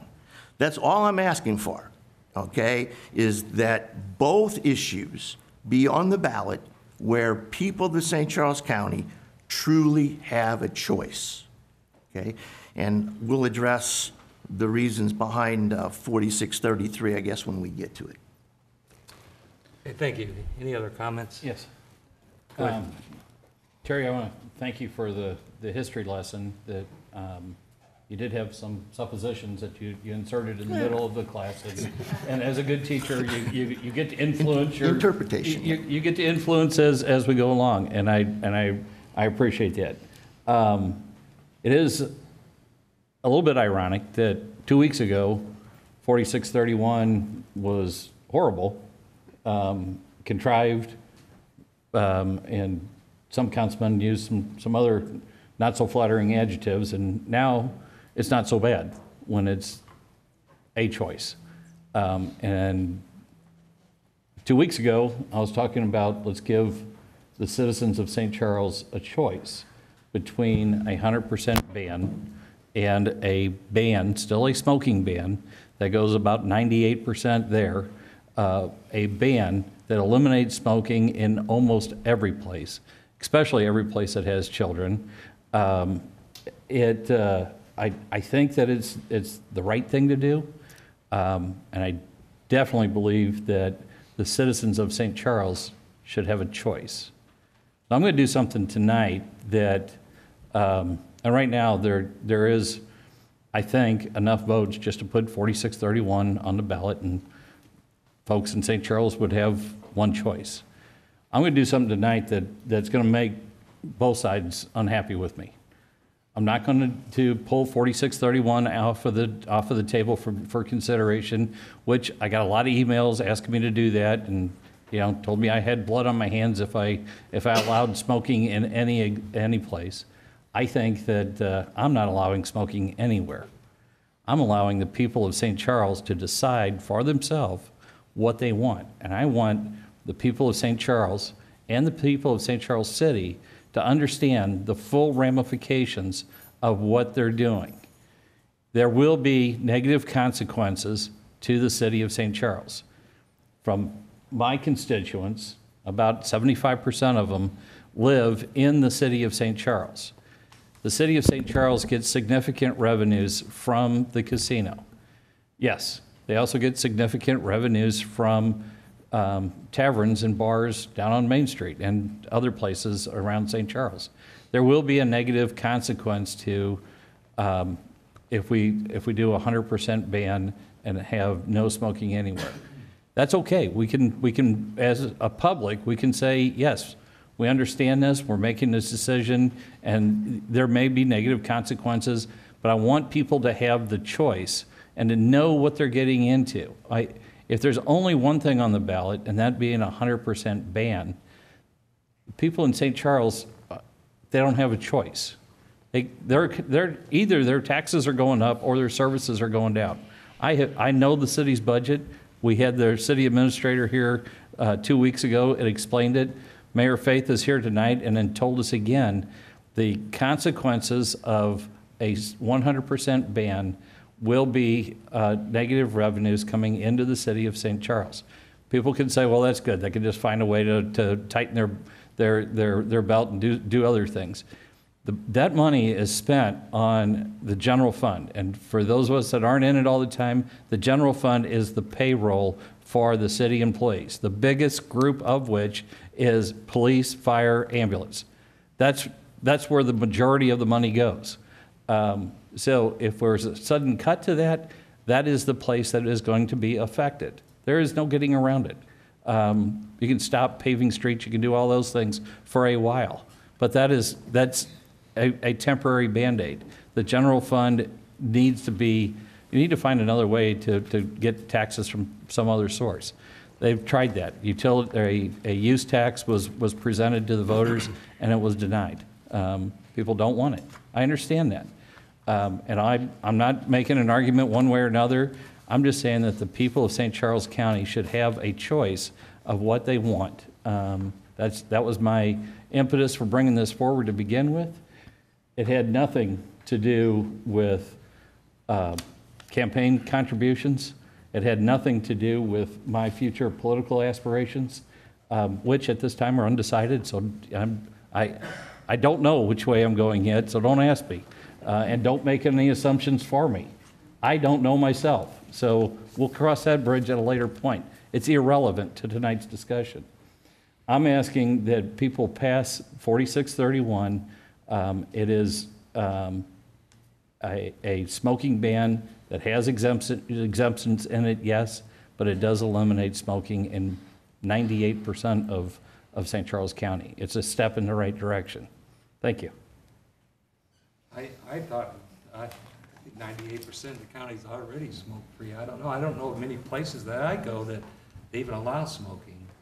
And I had somebody arguing with me about it, saying, well, I don't like to go in a place where you smoke. And I said, well, is there any place in St. Charles County you want to go that allows smoking that you can't? And he goes, couldn't think of any place, and I don't know of any. I don't know of any either. So I have a hard time, like Joe Cronin or Joe Braza, I have a hard time telling businesses how to run their business. And so I'm supportive of Bill 4631. Anybody else? Do you want to talk? Yeah. I guess, we talked a lot, Mr. Brazel talked about compromise and choice, and we had a lot of discussion, meeting people halfway. We had a lot of discussion back when we had the first charter amendment. And that first charter amendment did give the choice between a pretty well pure bill that came from the American Cancer Society, like O'Fallon's, and a choice with casino exemptions.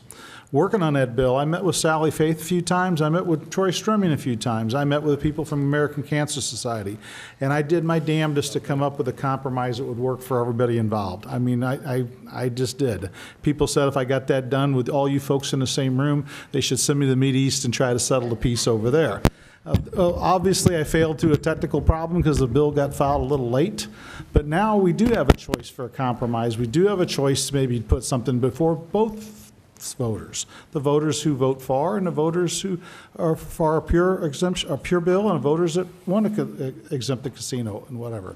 So if we really want to meet people halfway and compromise, let's do what we intended to do 7 years ago. Let's pass Terry's bill, okay? And then 4631 has got a few problems, but I think there's a few things that could be addressed in that to clear it up. And I know there's some issues with the titles, but let's pass 4631 and 4633 and really give the citizens of this county a chance to weigh in and see which way they want to go. And I think that's what was our intention 7 years ago. And I would respectfully ask the American Heart Association and the Ameristar Casino or Pinnacle Entertainment Group to respect our decision if we go that route, and the citizens of this county, and get this thing over with. There's nothing that's divided our council as much. I've said things to council members that I regret saying now, okay? I did it because I have 4 generations of my family in my district, and it means a lot to me. I want them to stay healthy. And there's things that I've said about folks that we got ugly, and I don't like that, okay? We generally are a council that gets along pretty well, but there's things that happen like this that divide us. So this is a chance to compromise, meet people halfway, let the voters decide it, and put this issue to rest. Any other comments? Mr. White. I agree with most of everything that's been said tonight, especially Joe Brazel. I agree with you. People should have a choice, but not just one choice. I know last meeting I said I wouldn't support this bill, but if the council agrees to support both bills, then I would vote for both bills to go to the public, because as Mike said, I think people should have a choice.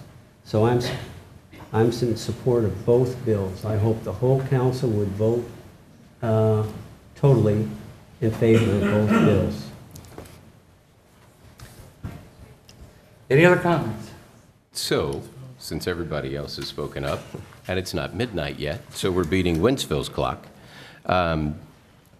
So, Karen, when you said something about, don't pick winners and losers, pretty much everything we vote on picks winners and losers somewhere.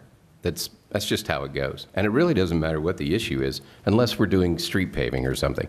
And then I guess we are. We're picking some streets over others. So some neighborhoods win, some lose. I'm very torn when it comes to issues like this, because part of me says I don't like the government telling people what they can do when it's a legal age and a legal product. We overreach sometimes. But I have also seen where people get very myopic when it comes to issues that they're very close to. So if you're really tied to an issue, you will make exceptions to things, and you will go a step further than you normally would in everyday exceptions. So when we pull back from a smoking issue, and I remember a few years ago we made fun of Michael Bloomberg because he wanted to ban any soda that was over 20 ounces. And we said, that's stupid. Why would you do that? Well, he framed it as it was a health issue. And he was doing this on behalf of all the people in New York because they were drinking too much soda, and the soda was causing all these other issues. You can do that with a lot of different issues. And depending on how you want to frame it, you can say it's a health issue. That worries me from a standpoint of you're good with smoking right now, and you're tunneled on this smoking. I get it, and I appreciate your passion for the issue. But who gets to decide the next issue? Drinking. So secondhand drinking is automobile accidents where people die. That's secondhand drinking effects. You may not like that comparison, but it's fair, right? I think so. So I get to speak right now, so that's cool. There you go. I don't like the fact that somebody's going to have a problem with something that we do, and they're going to make the case that it's a health issue. I have some friends who are cancer recovery people, and they will tell you they've had cancer, and they have done a ton of research on what causes cancer, and they are dead set, and they've got research out the wazoo, that's a technical term, that says cancer feeds on sugar. So if we have too much sugar in our diet, it's what causes cancer to go that. There's a guy who's a cardiologist who wrote a book called Wheat Belly, and he will tell you, after 30 years of being a cardiologist and thousands of patients that he's put through, if you eat wheat, wheat inflames your intestines, it inflames your body, it inflames your organs, and a lot of health problems that we have today, diabetes and other issues, he ties directly to wheat. And if you look at our obesity problem today, one of the things that he points to is, if you want to lose weight, what's every diet tell you to do? Cut out bread, cut out wheat. And if you cut that out, what happens? Boy, you slim down quick. Obviously, I like bread. You can look at me and tell that. My point is, this issue scares me from a standpoint of going so far and going to 100% all or nothing. Because you're good with this one, but what if somebody else wants to sit judge and jury and go 100% on something else? It's just a really scary issue that you get to. I like the fact of a guy said one time, and I appreciate Mr. Dinoff's great predictions of how everything's going to work out. So Nostradamus, hats off to you for knowing how things are going to go. But for me, knowing is better than guessing. I love that line. So the casino, with this particular bill, is going to get to find out, because they say 20 to 30% of their revenue would walk away if, we heard tonight, 26% of the one in Louisiana, they lost 26% revenue when they went non-smoking. The other side says that's not true. That's a lot of boohooey, again, technical term, and said that's not going to happen. Well, in this one, the casino floor is going to be 50-50. So I'm all about Missouri being a show-me state. Prove it. So you don't know right now. They don't know right now. You're all guessing, and you've got theory. Theory's awesome, but proof really works out well. So a lot of times we do A/B testing. We got the same message, we're going to present it two different ways, and we're going to find out which goes better. If the casino floor is 50-50, you're going to find out whether you're right, and they're going to find out whether they're right. To me, that's a pretty good compromise. Let's put your money where your mouth is. If you really believe it, then let's do it. So I think that's a really good option. 4631 means Joe Aiello gets to keep his cigar bar. I drove by his cigar bar last Wednesday night on my way home. Joe, your lot was packed, brother. You're doing a booming business. Ladies and gentlemen, this may come as a surprise to you, but at a cigar bar, they smoke cigars. And they willingly show up to do so. It's Joe's business. It's a legal business. People are legal age, and they willingly go in and do that. Does everybody have the right to clean air? Yes, they do. And you have the right to not to choose to go to a place that does not have clean air. I've heard the whole employment thing. Scott Drochnik is right over there, Workforce and Business Development. Scott has 3,000 jobs, estimate? At least, in our county right now. In our county today, that we are looking for people who want to come work. So if you need a job, go see Scott. We have got plenty of jobs for you right now. And I would bet 95% of those jobs are in a smoke-free environment, if not almost 100%. This bill makes the county at least 98% smoke-free. It gives some people who are small business owners an opportunity to run their business the way they want. It gives everybody an opportunity to put this casino argument to bed.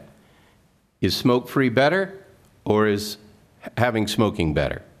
We're going to find out by the time we get done with all this. So I am in favor of 4631, and I will be voting for it to pass. And I look forward to finding out in a couple of years exactly who won the casino floor battle, and let's find out who was right and who wasn't. Mr. Chairman, one last thing. Yes. Okay, just in conclusion here, and again, this is maybe a government lesson, but we're really not deciding this. It's the people and the voters of the county of St. Charles. okay, that are deciding this. And this is one of the reasons why I'm going to be talking so adamantly about 4633, giving people a choice. Okay, this is a democracy that we live in. Irregardless of how we seven feel, what's really important is how do the citizens of St. Charles County feel? I'm pushing very, very hard for giving the people of St. Charles County a choice. And again, this may surprise you, may disgust some of you, but I'm going to vote for 4631. I'm going to vote for it in the hope that other council members will support my bill and that people of St. Charles County, being a Democratic county as we are, will truly have a choice in November, okay, which is what we've been discussing now for the last 2 weeks. Give people a choice. Yes, Mr. Cronin. Just as a point of order, in the spirit of compromise on 4631, there is an error that I pointed out to Mr. Klinghammer that maybe the county councilor might want to look at. On page 11 of the bill, it talks about exceptions, and it says any bar or restaurant that restricts access to its buildings or facilities at all times to customers or patrons who are 21. And the actual ballot language, it says only persons 21. So basically, the bill doesn't mention employees, but the actual proposition of the voters mentions all persons. So there's a discrepancy there that I think that someone could pull apart 4631 on. And in all fairness to Mr. Klinghammer and the rest of the council supported, I thought you might want to know that. Is that on the amended bill? Yes, I saw it on you look at page 11 and then page 19. And basically, I think Bob Hoink's here, he might say, but I thought I would point that out. The other thing is, I know there was some discussion between 4631 and 4633 on the titles for the ballot language, and I think that would need to be, both are called proposition smoke-free. So one would probably need to be proposition smoke-free, and the other one proposition smoke-free with exceptions. So we've got two issues to clear up on 4631 to make it, I guess, a cleaned up version. And I thought that would be something you might want to know. Our staff did, and Joe, if I can just take care of one of them real quick, I don't think it's going to be controversial. Don, I thank you. I was sitting here the whole time and I got wrapped up in other things. I'd like to make a motion to change the title to Proposition Smoke-Free with Exemptions. Second. And a motion and a second. All those in favor? Aye. Aye. Any opposed? Motion carries. Is that okay, Bob? Yeah, that's fine. I do want to address your first request on page 11. You said that was in the exceptions. Yeah, it says remember that the initiative petition had no exceptions, so none of this language was. I was referring what's in the bill on page 11 to what's on the actual proposition smoke-free go to the ballots. One talks about customers and patrons, and the other talks about persons 21 and over. So I guess the difference in verbiage is difference between customers and patrons versus persons. Is that bill 4631? 4631 substitution. Right, and Okay. and you had mentioned that you thought that was in the initiative petition. No. What I meant to say is the language doesn't match on page 11 and page 19. Maybe an issue, may not be, but I thought it'd be appropriate that I mention that to you. Okay? Oh, okay, it said persons as opposed to, I see. Yes. So if that needs to be changed for clarification, because the language in the bill doesn't match what's on the ballot, I think now would be the time to do so. The way to deal with that would then be in D1 on page 11 to refer to persons. I make a motion that we amend Section D, paragraph 1 to persons, as Mr. Hoink has pointed out. I got a motion and a second. All those in favor? Aye. Aye. Joe, Opposed? Thanks for bringing that to our attention. Yep. I appreciate it. Mike, did we change it on the ballot, on page, on section 2, did we change that with exceptions also, or just on the title of the front page? Just the title. Do we need to change it on the Bob, do we need to change it on the section 2, proposition smoke-free? Do we need to change that as well? No, I'm changing it into section 2 on page 12. It also refers, this is in an area within a business or bar, refers to customers or patrons. That would be persons in the body of it. And But then in the title, it stays persons. That was, okay. But it should also say smoke-free with exceptions on section 2, right? Isn't that correct? Page 19. Right, and that motion was made, and we caught that. And that's required because of 4633 to distinguish the two ballot issues. Okay. Yeah. Thank you. You're welcome. Okay. Now, have we adopted the amended bill yet? We have not. No, you have not. Okay. Make a motion then to adopt the amended bill. I'm sorry, We already just to have be that motion in clarified, the second. substitute bill as amended. As amended, thank you. Better verbiage. Substitute bill as amended, and I got a second. All those in favor? Aye. Aye. Opposed? None? So I think we're ready to call the question. Before we do, I want clarification on something. If there's a vote, I'm going to vote for this if Bill 4633 passes. Is there any way you can withdraw a vote if it doesn't pass, 4633? Because I think it's kind of unfair that, we agree to vote on this, the other council members decide they're not going to support it. If you vote for 4631 and you're on the prevailing side and then the other one doesn't pass, you can move reconsideration of 4631, Okay. if you're on the prevailing side. That's why I encourage all council members to vote for both bills. Whether you Yeah, we're agree not with it or even not, on- whether we're you not- agree with it or not. We're You're not- leaving it up to the We're not even on public. that bill yet. We can't, Dave, we can't be discussing 4633. It's not even on, we're not talking. Yeah. We've already discussed it. You can make a motion to. It's not even up yet. Mike brought up both bills. I mean, Yeah, Mike already brought both bills up, so. I didn't bring up 4633. Would you read Time out, guys. Would you read the bill, please, and call roll? Substitute Bill Number 4631, an ordinance calling for the amendment of the charter in the form of a proposition concerning a countywide ban on smoking in enclosed public places and enclosed places of employment, with exceptions to the ban regarding smoking in places in which only persons 21 and over are present, and regarding private clubs, tobacco-related businesses, and casinos, placing the proposed charter amendments on the November 6, 2018 ballot. Councilmember Cronin? no. Councilmember Brazel? Yes. Councilmember Elam? Yes. Councilmember Hammond? Yes. Councilmember Hollander? Yes. Councilmember Klinghammer? Yes. Councilmember White? Yes. That bill passes. Moving on to Bill 4632. For introduction. Oh, bills for introduction. Bill number 4632, requested by Simon Wong, sponsored by council as a whole, an ordinance amending section 126.030 of the ordinances of St. Charles County, Missouri, OSCCMO, regarding the classification of certain employees in non-merit positions within the Department of Information Systems and duties and powers of the Director of Information Systems with respect to the employees occupying non-merit positions. Any comments or questions on that bill? Hearing none, let's move on to Bill 4633. Bill number 4633, requested, requested by Terry Hollander, sponsored by Terry Hollander, an ordinance calling for the amendment of the charter in the form of a proposition concerning a countywide ban on smoking in enclosed public places and enclosed places of employment, placing the proposed charter amendment on the November 6, 2018 ballot. Any comments or questions? Yes. Okay, let me explain. First of all, let me apologize to council members for not informing them earlier in the day about this. But this came down Friday. We all know at 5 o'clock when Mr. Christmer made his ruling.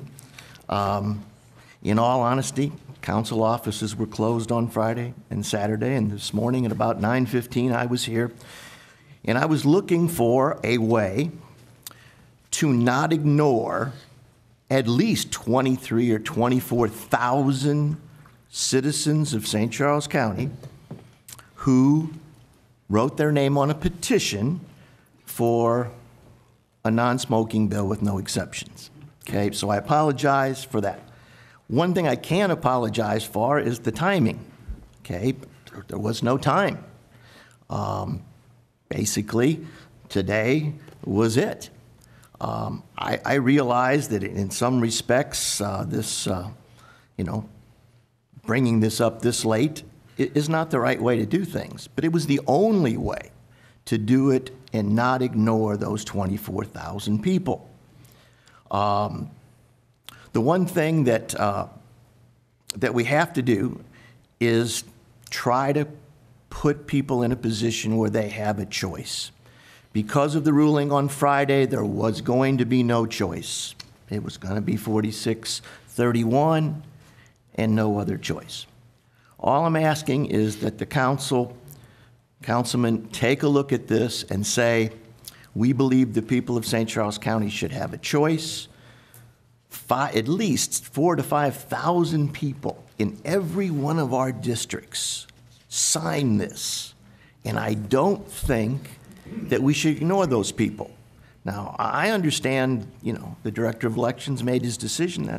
That's the way it goes, okay? But we have a chance. We have a chance here with this bill to put the non-smoking with no exemptions on the ballot and let people choose. This bill is basically the American Heart Association initiative, with the exception of a couple corrections that Mr. Krismer pointed out to us on Friday. And I ask for the support of this council to give the people of St. Charles County a choice, which is what we talked about an awful lot last 2 Monday nights ago. Yes. I agree a lot with my colleague, Mr. Hollander, had to say. I listened to my constituents. I read all of the emails. I got the bruises to prove it. I got discussions all the way to the donut shop. And I do believe that the people of St. Charles want this on the ballot. And just like I believe that people should have a choice, either there are 23 or 24,000 people that signed a petition that wants a 100% ban. My personal belief is that would be have some negative consequences to it. It would be detrimental, but it's still a choice that people get to make. And I'm going to support 4633. I do not like how it got here. I do not like the fact that it showed up in an email at 4:30 in the afternoon.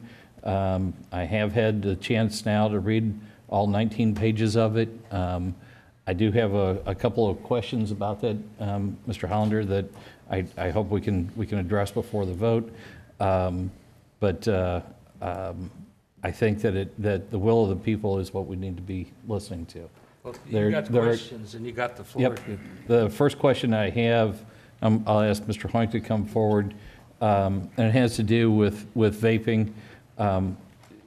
Just so that we're all clear, how does 4633 address the vaping issue? Is it allowed? Is it disallowed?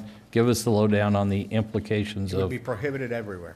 Okay. In those places of employment and in public places. That's the one statement I needed to hear. I'd like to ask Terry to consider amending his bill to match the same thing that we did with 4631 in regards to vaping. Certainly. Okay. No problem. Do you want to make the motion, or you want me to? Go ahead. I'll make a motion then that we exclude from 4633 vaping, and we use the same definitions so that as 4631, so people will understand when they go to the ballot that it's the differences between the two. So vaping would be excluded. We would accept vaping out. I understand that's the amendment that you're proposing. Yes. Yep. Is there a second? Second. Discussion. A motion and a second, go ahead.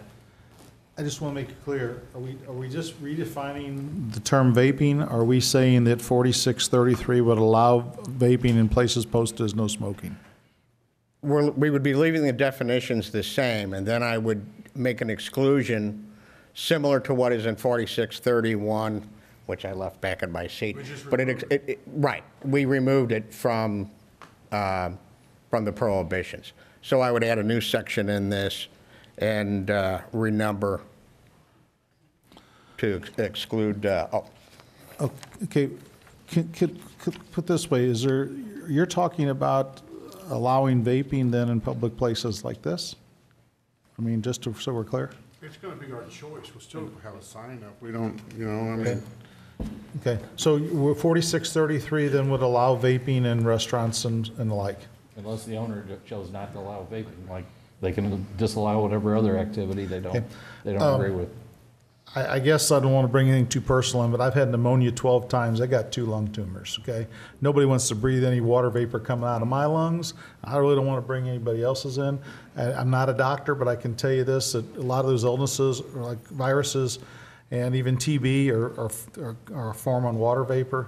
So I have no problem with people vaping in vaping stores and trying out the different chemicals, sir. I know you're snickering at me, but if they want to go into your vaping store and try out all different stuff, I have no problem. But I'm not certain we want to expose those chemicals to kids in this county. So I mean, I guess that's an issue for the rest of the council. Yeah, my point here is very simple, that I don't know if the data's in. We're 100% sure that secondhand smoke causes cancer. It's in 4631. It's in this one. We're 100% sure of that. Okay. As for vaping, I don't know if it's been around long enough to get any kind of real accurate data. So I have no problems whatsoever with striking that from this particular bill. Maybe that's an issue down the road, but it's not an issue right now, at least in my mind. We could address that later with a health ordinance too, could we not? I don't care. Or you could always do it by ordinance. Once you've excluded it from here, it's not enshrined in the charter, so you can do it by ordinance. I'd be fine with that. Then as the science came in, becomes more clear, we could always come back and amend that. Okay, I've got a motion and a second. All those in favor? All those in favor? Aye. Opposed? Motion carries. Okay, so can I go now? Yep. So what you guys are doing, let me make sure I got this straight. When have we ever, in the history of the council, put a bill 3 hours before the council meeting and voted on it? When have we ever done that? Sir, I read Padberg twice. And that's not the question. When have we ever done that? And last meeting, we had the very choice to take this 4631 and vote on it that night. We had the votes to do it. But guess what we did? We pushed it for one more meeting because we thought it was fair to give the public say on it. Mr. Alio didn't even know that you were going to come up with this other 4633, or yeah, 4633. He didn't know that. Nobody knew that. Joe, did any of you guys know that? So what you guys are doing right here, after 3 hours of posting, it's not even on the computer because it hasn't been posted. Not on mine, sir. So what I want to say is this is unfair. It's not what we do. We've never done this before. This is cheating because you lost at your game. And so it's not right. So what you're saying is I could come up with something, whatever I want to, because Terry, you're the only name on there too, and that's another thing that we don't do. And David, the chairman, didn't even put it on the agenda. When did we start doing that? I apologize, Joe. I've already apologized. No, but when did we ever do that? Okay. The answer is in 10 years. Never. But in this instance, all right. So let's bend the principles and the rules. You ask about why this wasn't done earlier. Joe, it couldn't be. We got it at 5 o'clock. So when it's convenient, we bend the rules. Yeah, now, let's talk about that. On 4631, we never passed a charter amendment before without the executive signature.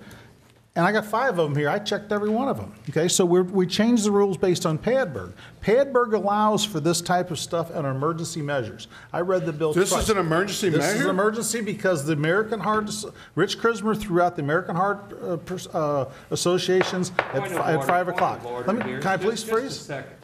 This is not an emergency bill, and I want to tell not your you, ruling I to was make. told that any charter amendment does not require to follow our rules right before this meeting. Well, you need to read And I am totally stunned by that. You need to read that. And this is an emergency. There was no other choice than what Terry did. And even by the council ordinance, okay, for amendments, it allows it for emergency measures. Okay? I got the floor, actually. I just asked him a question. Go ahead. But nevertheless, if you council members want to start doing this, this is about principle, integrity within our council. If you guys want to start doing this, then I'm going to start doing it. I've never done it. I've never done this in 18 years because it's not right. You're not giving the public, and even if you guys agree with this, it's still not right. You can't just do stuff because it's convenient for your cause. It's not right, it's not fair, and we've never done that. This is not right, and you all know it. Not letting David, the chairman, when did we ever put a bill on an agenda without the chairman saying it's okay? Never. We require 2 council members to agree to a bill, always. This is wrong. The way we did it is wrong. And whether or not you agree with it or not, it's the principle of how we put it on the floor, and it's wrong. And second of all, if you want to sit here tonight and make a decision to give the people in the county a vote to put people out of business who work so hard on their business, and that's exactly what you're going to do. And the casino, they're business people. They know the numbers. You guys are sitting here guessing for them. You don't think they can run statistics? It's their business. If you don't want to go in there and they're smoking, don't go in there. Mr. Alio has Bucci Ball tonight, and he was supposed to cook for everybody, and I called him, and he came up here. I don't know who's cooking for you tonight. Yeah. So, I mean, he's here because it's his business. It's his livelihood. That's how he supports his family. And some of these other small bars, you guys are making a decision to let the people go out in the county who would never go to those places to vote him out of business? It's morally wrong.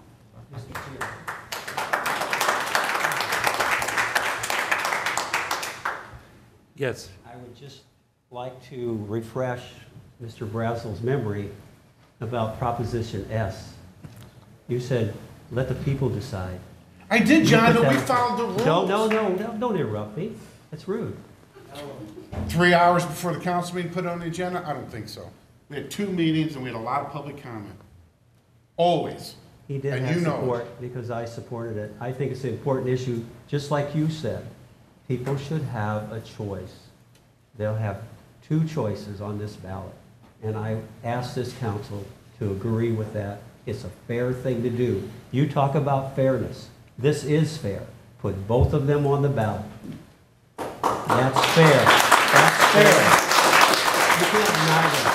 That's a fair thing to do. Just like Proposition S. That was a fair thing to do. Let the public decide, not us. You're trying to decide for the public and not letting them decide for themselves. John, you're not giving up. No. How many people knew that we were putting 63 That's up? not the argument. Nobody knew. Nobody knew. You're making this argument because you don't agree with it. That's I the don't only agree, reason. But I also agree with our rules, our council rules, which we're not following one of them tonight. Not one of them. That's not true. It is true, Joe. In 18 years, we've never done this. Doesn't matter. Just because you guys want to come up with this stuff, you're coming up with all these silly laws and all this stuff. We're passing 1966. Gee, that's how 46 started. It's ridiculous, and you all know it is. Oh, anybody else got any comments? That one amendment will need to be put Yes. into this ballot. Just a clarification amendment, sent me in 4633. And it says amendments needed. I don't know who sent this up, but Bob, I'm sure you probably. Right, that would be in the proposition smoke-free language on page 17. And at the end of it, where the original bill stopped after prohibited with a question mark, we added the phrase, and this will need to be in an amendment, whether in the unincorporated area or within an incorporated municipality. So we need a motion to adopt the amendment As I just said. as he just said. Got a motion? Yes. Got a motion and a second? All those in favor? Aye. Aye. Opposed?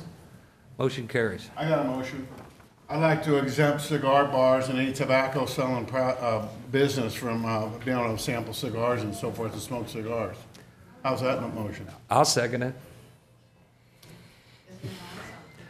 I got a motion and a second to exempt Bill 4633, people that sell tobacco products And cigar and bars. cigar bars. All in favor? All in favor? Aye. Aye. Aye. If Joe, vote for it. I got That's fine. opposed? We got it. I have no problem keeping Okay. the trial exception. That was unanimous. I have no problem. So- I got another motion. Can we exempt all private clubs on this bill?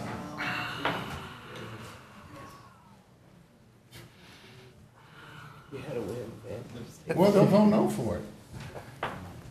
I think I would second that motion, especially if it's VFW. VFW and Blue And Lives my- American Legions. And my fellow veterans, I think they should decide their own rules. Then we're taking the choice away from the citizens. 31 does exactly that already. That's exactly right. So let them vote Well, for we might 40. let them vote for both of them. Let- It's the same damn language. I'd like to call the question. I think that we've discussed this. We know what 4633 is. We've discussed it. Everybody's got their chance. I've explained my position, which, was not the greatest position in the world. I understand. I'm not very good at this maneuvering stuff. There should have been things that were done differently, and I totally agree with this. But it was the only way to give the people of St. Charles County a democratic, which this is a democracy, a chance to vote and express two choices. And that's the only reason it was done this way.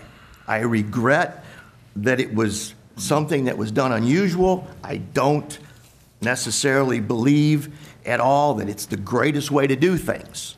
But it was the only way that I could get this in front of this council. So I call the question. I believe we should vote on. I have one quick comment before we vote. Go ahead. So 2 weeks ago, I heard a number of members on this council use some pretty inflammatory language towards Mr. Klinghammer and called him pretty much everything they wanted and said he was skirting the issue and he was forcing this through. He was doing all these horrible things because he was bringing this issue up and putting it there. At the very least, I would like for this council to apologize for Mr. Klinghammer for doing that, because this council is doing it even more so tonight. You're putting a bill on the floor. I talked to you today. I was here at 3 o'clock. I didn't know anything that this was even in the works. I got a bill tonight that I have to vote on. To be perfectly honest, I haven't read this bill. I assume it's the Heart Association bill because that's what you're telling me. But I haven't had a chance to sit down and read this bill because when I showed up tonight is when I found out I had this bill. No one told me beforehand there. I think at the very least, I think people owe Mr. Klinghammer an apology for the way that they treated him and he brought his bill forward. People complained. He held the bill over out of common courtesy, for lack of a better term. And I agree with the gentleman who said we should have known about this 24 hours ago. I agree with you, brother. And I appreciate your service, by the way. But I understand where Terry's coming from, and this is why you had to do this. But I think it also means people need to pick their words carefully when you get put into a situation, and have some decorum when you're in a public meeting, and be polite to people at the very least. I'm not calling anybody on this council any words, any bad things, because I know there's a lot of people who have strong feelings about it, strong convictions about it. I get it. And I don't think any of you have bad hearts and you're in a bad place or you're trying to do anything bad. Well, except for you, Brazel. Just kidding. But I just wanted to make that point before we vote on it. So with that, Mr. Chair, anything that I said, I apologize if it was discourteous to you. Also to Mr. Brazel. All right, John. No, I agree. And you and I are buddies. We go hunting together and everything, but I just disagree with you on this. I'm not going to let you carry a gun next time. I wouldn't walk in front of him, at least. And just to in the spirit of cooperation, I'd like to apologize, and I think I have before, to anybody that I have offended in the council at all. These are strong. It's a strong issue for me. It has been for 7 years, and I ruffled some feathers, but I'm sorry for that. But I did what I thought I had to do to represent my district. Okay. Just one clarification before you vote is for the drafting. If you do an exception for cigar bars and retail tobacco shops, what I will do, just so everybody understands, I will have to insert those definitions from Bill 4631 into 4633, and then have the identical exceptions for those two places in 4633 that are currently in 4631. Oh, we understand that, thank you. Okay. Currently, you have a table, you have a motion to exempt private clubs and a second. Second by you seconded, Dave. Okay. So all those in favor? All those in favor? Aye. Aye. Aye? Opposed? Aye. Are You you oppose saying private clubs? private club and, yeah.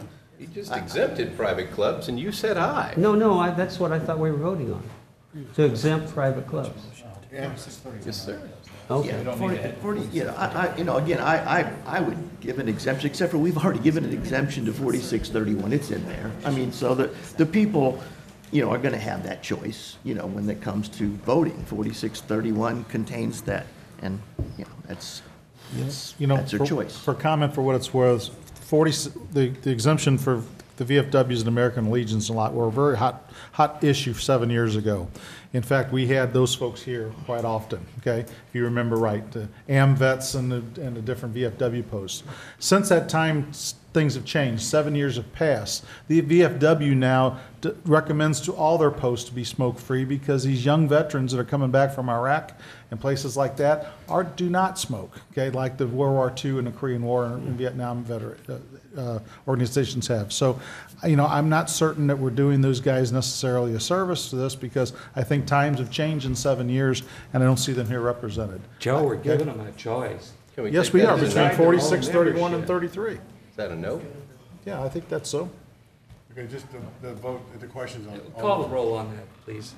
This is the roll call for exempting private clubs. The same definition as in the other one. All the private, whatever, however they define that. Yes. Mirroring Yes. 4631. Yes. Same as Yes. 46. Okay. Councilmember Cronin? No. Councilmember Brazel? Yes. Councilmember Elam? Yes. Councilmember Hammond? Yes. Councilmember Hollander? No. Councilmember Klinghammer? No. Councilmember White? Yes. That passes. Any more discussion? Or ready to call the This is to approve Bill 4633, an ordinance calling for the amendment of the charter in the form of a proposition concerning a countywide ban on smoking in enclosed public places and enclosed places of employment, placing the proposed charter amendment on the November 6, 2018 ballot. Councilmember Brazel? Yes. Councilmember Elam? Yes. Councilmember Hammond? Yes. Councilmember Hollander? Yes. Councilmember Klinghammer? Yes. Councilmember White? Yes. Councilmember Cronin? Yes. That passes. Next item, any announcements or miscellaneous? If none, I entertain a motion. Motion to adjourn. Second. All those in favor? Aye. Opposed?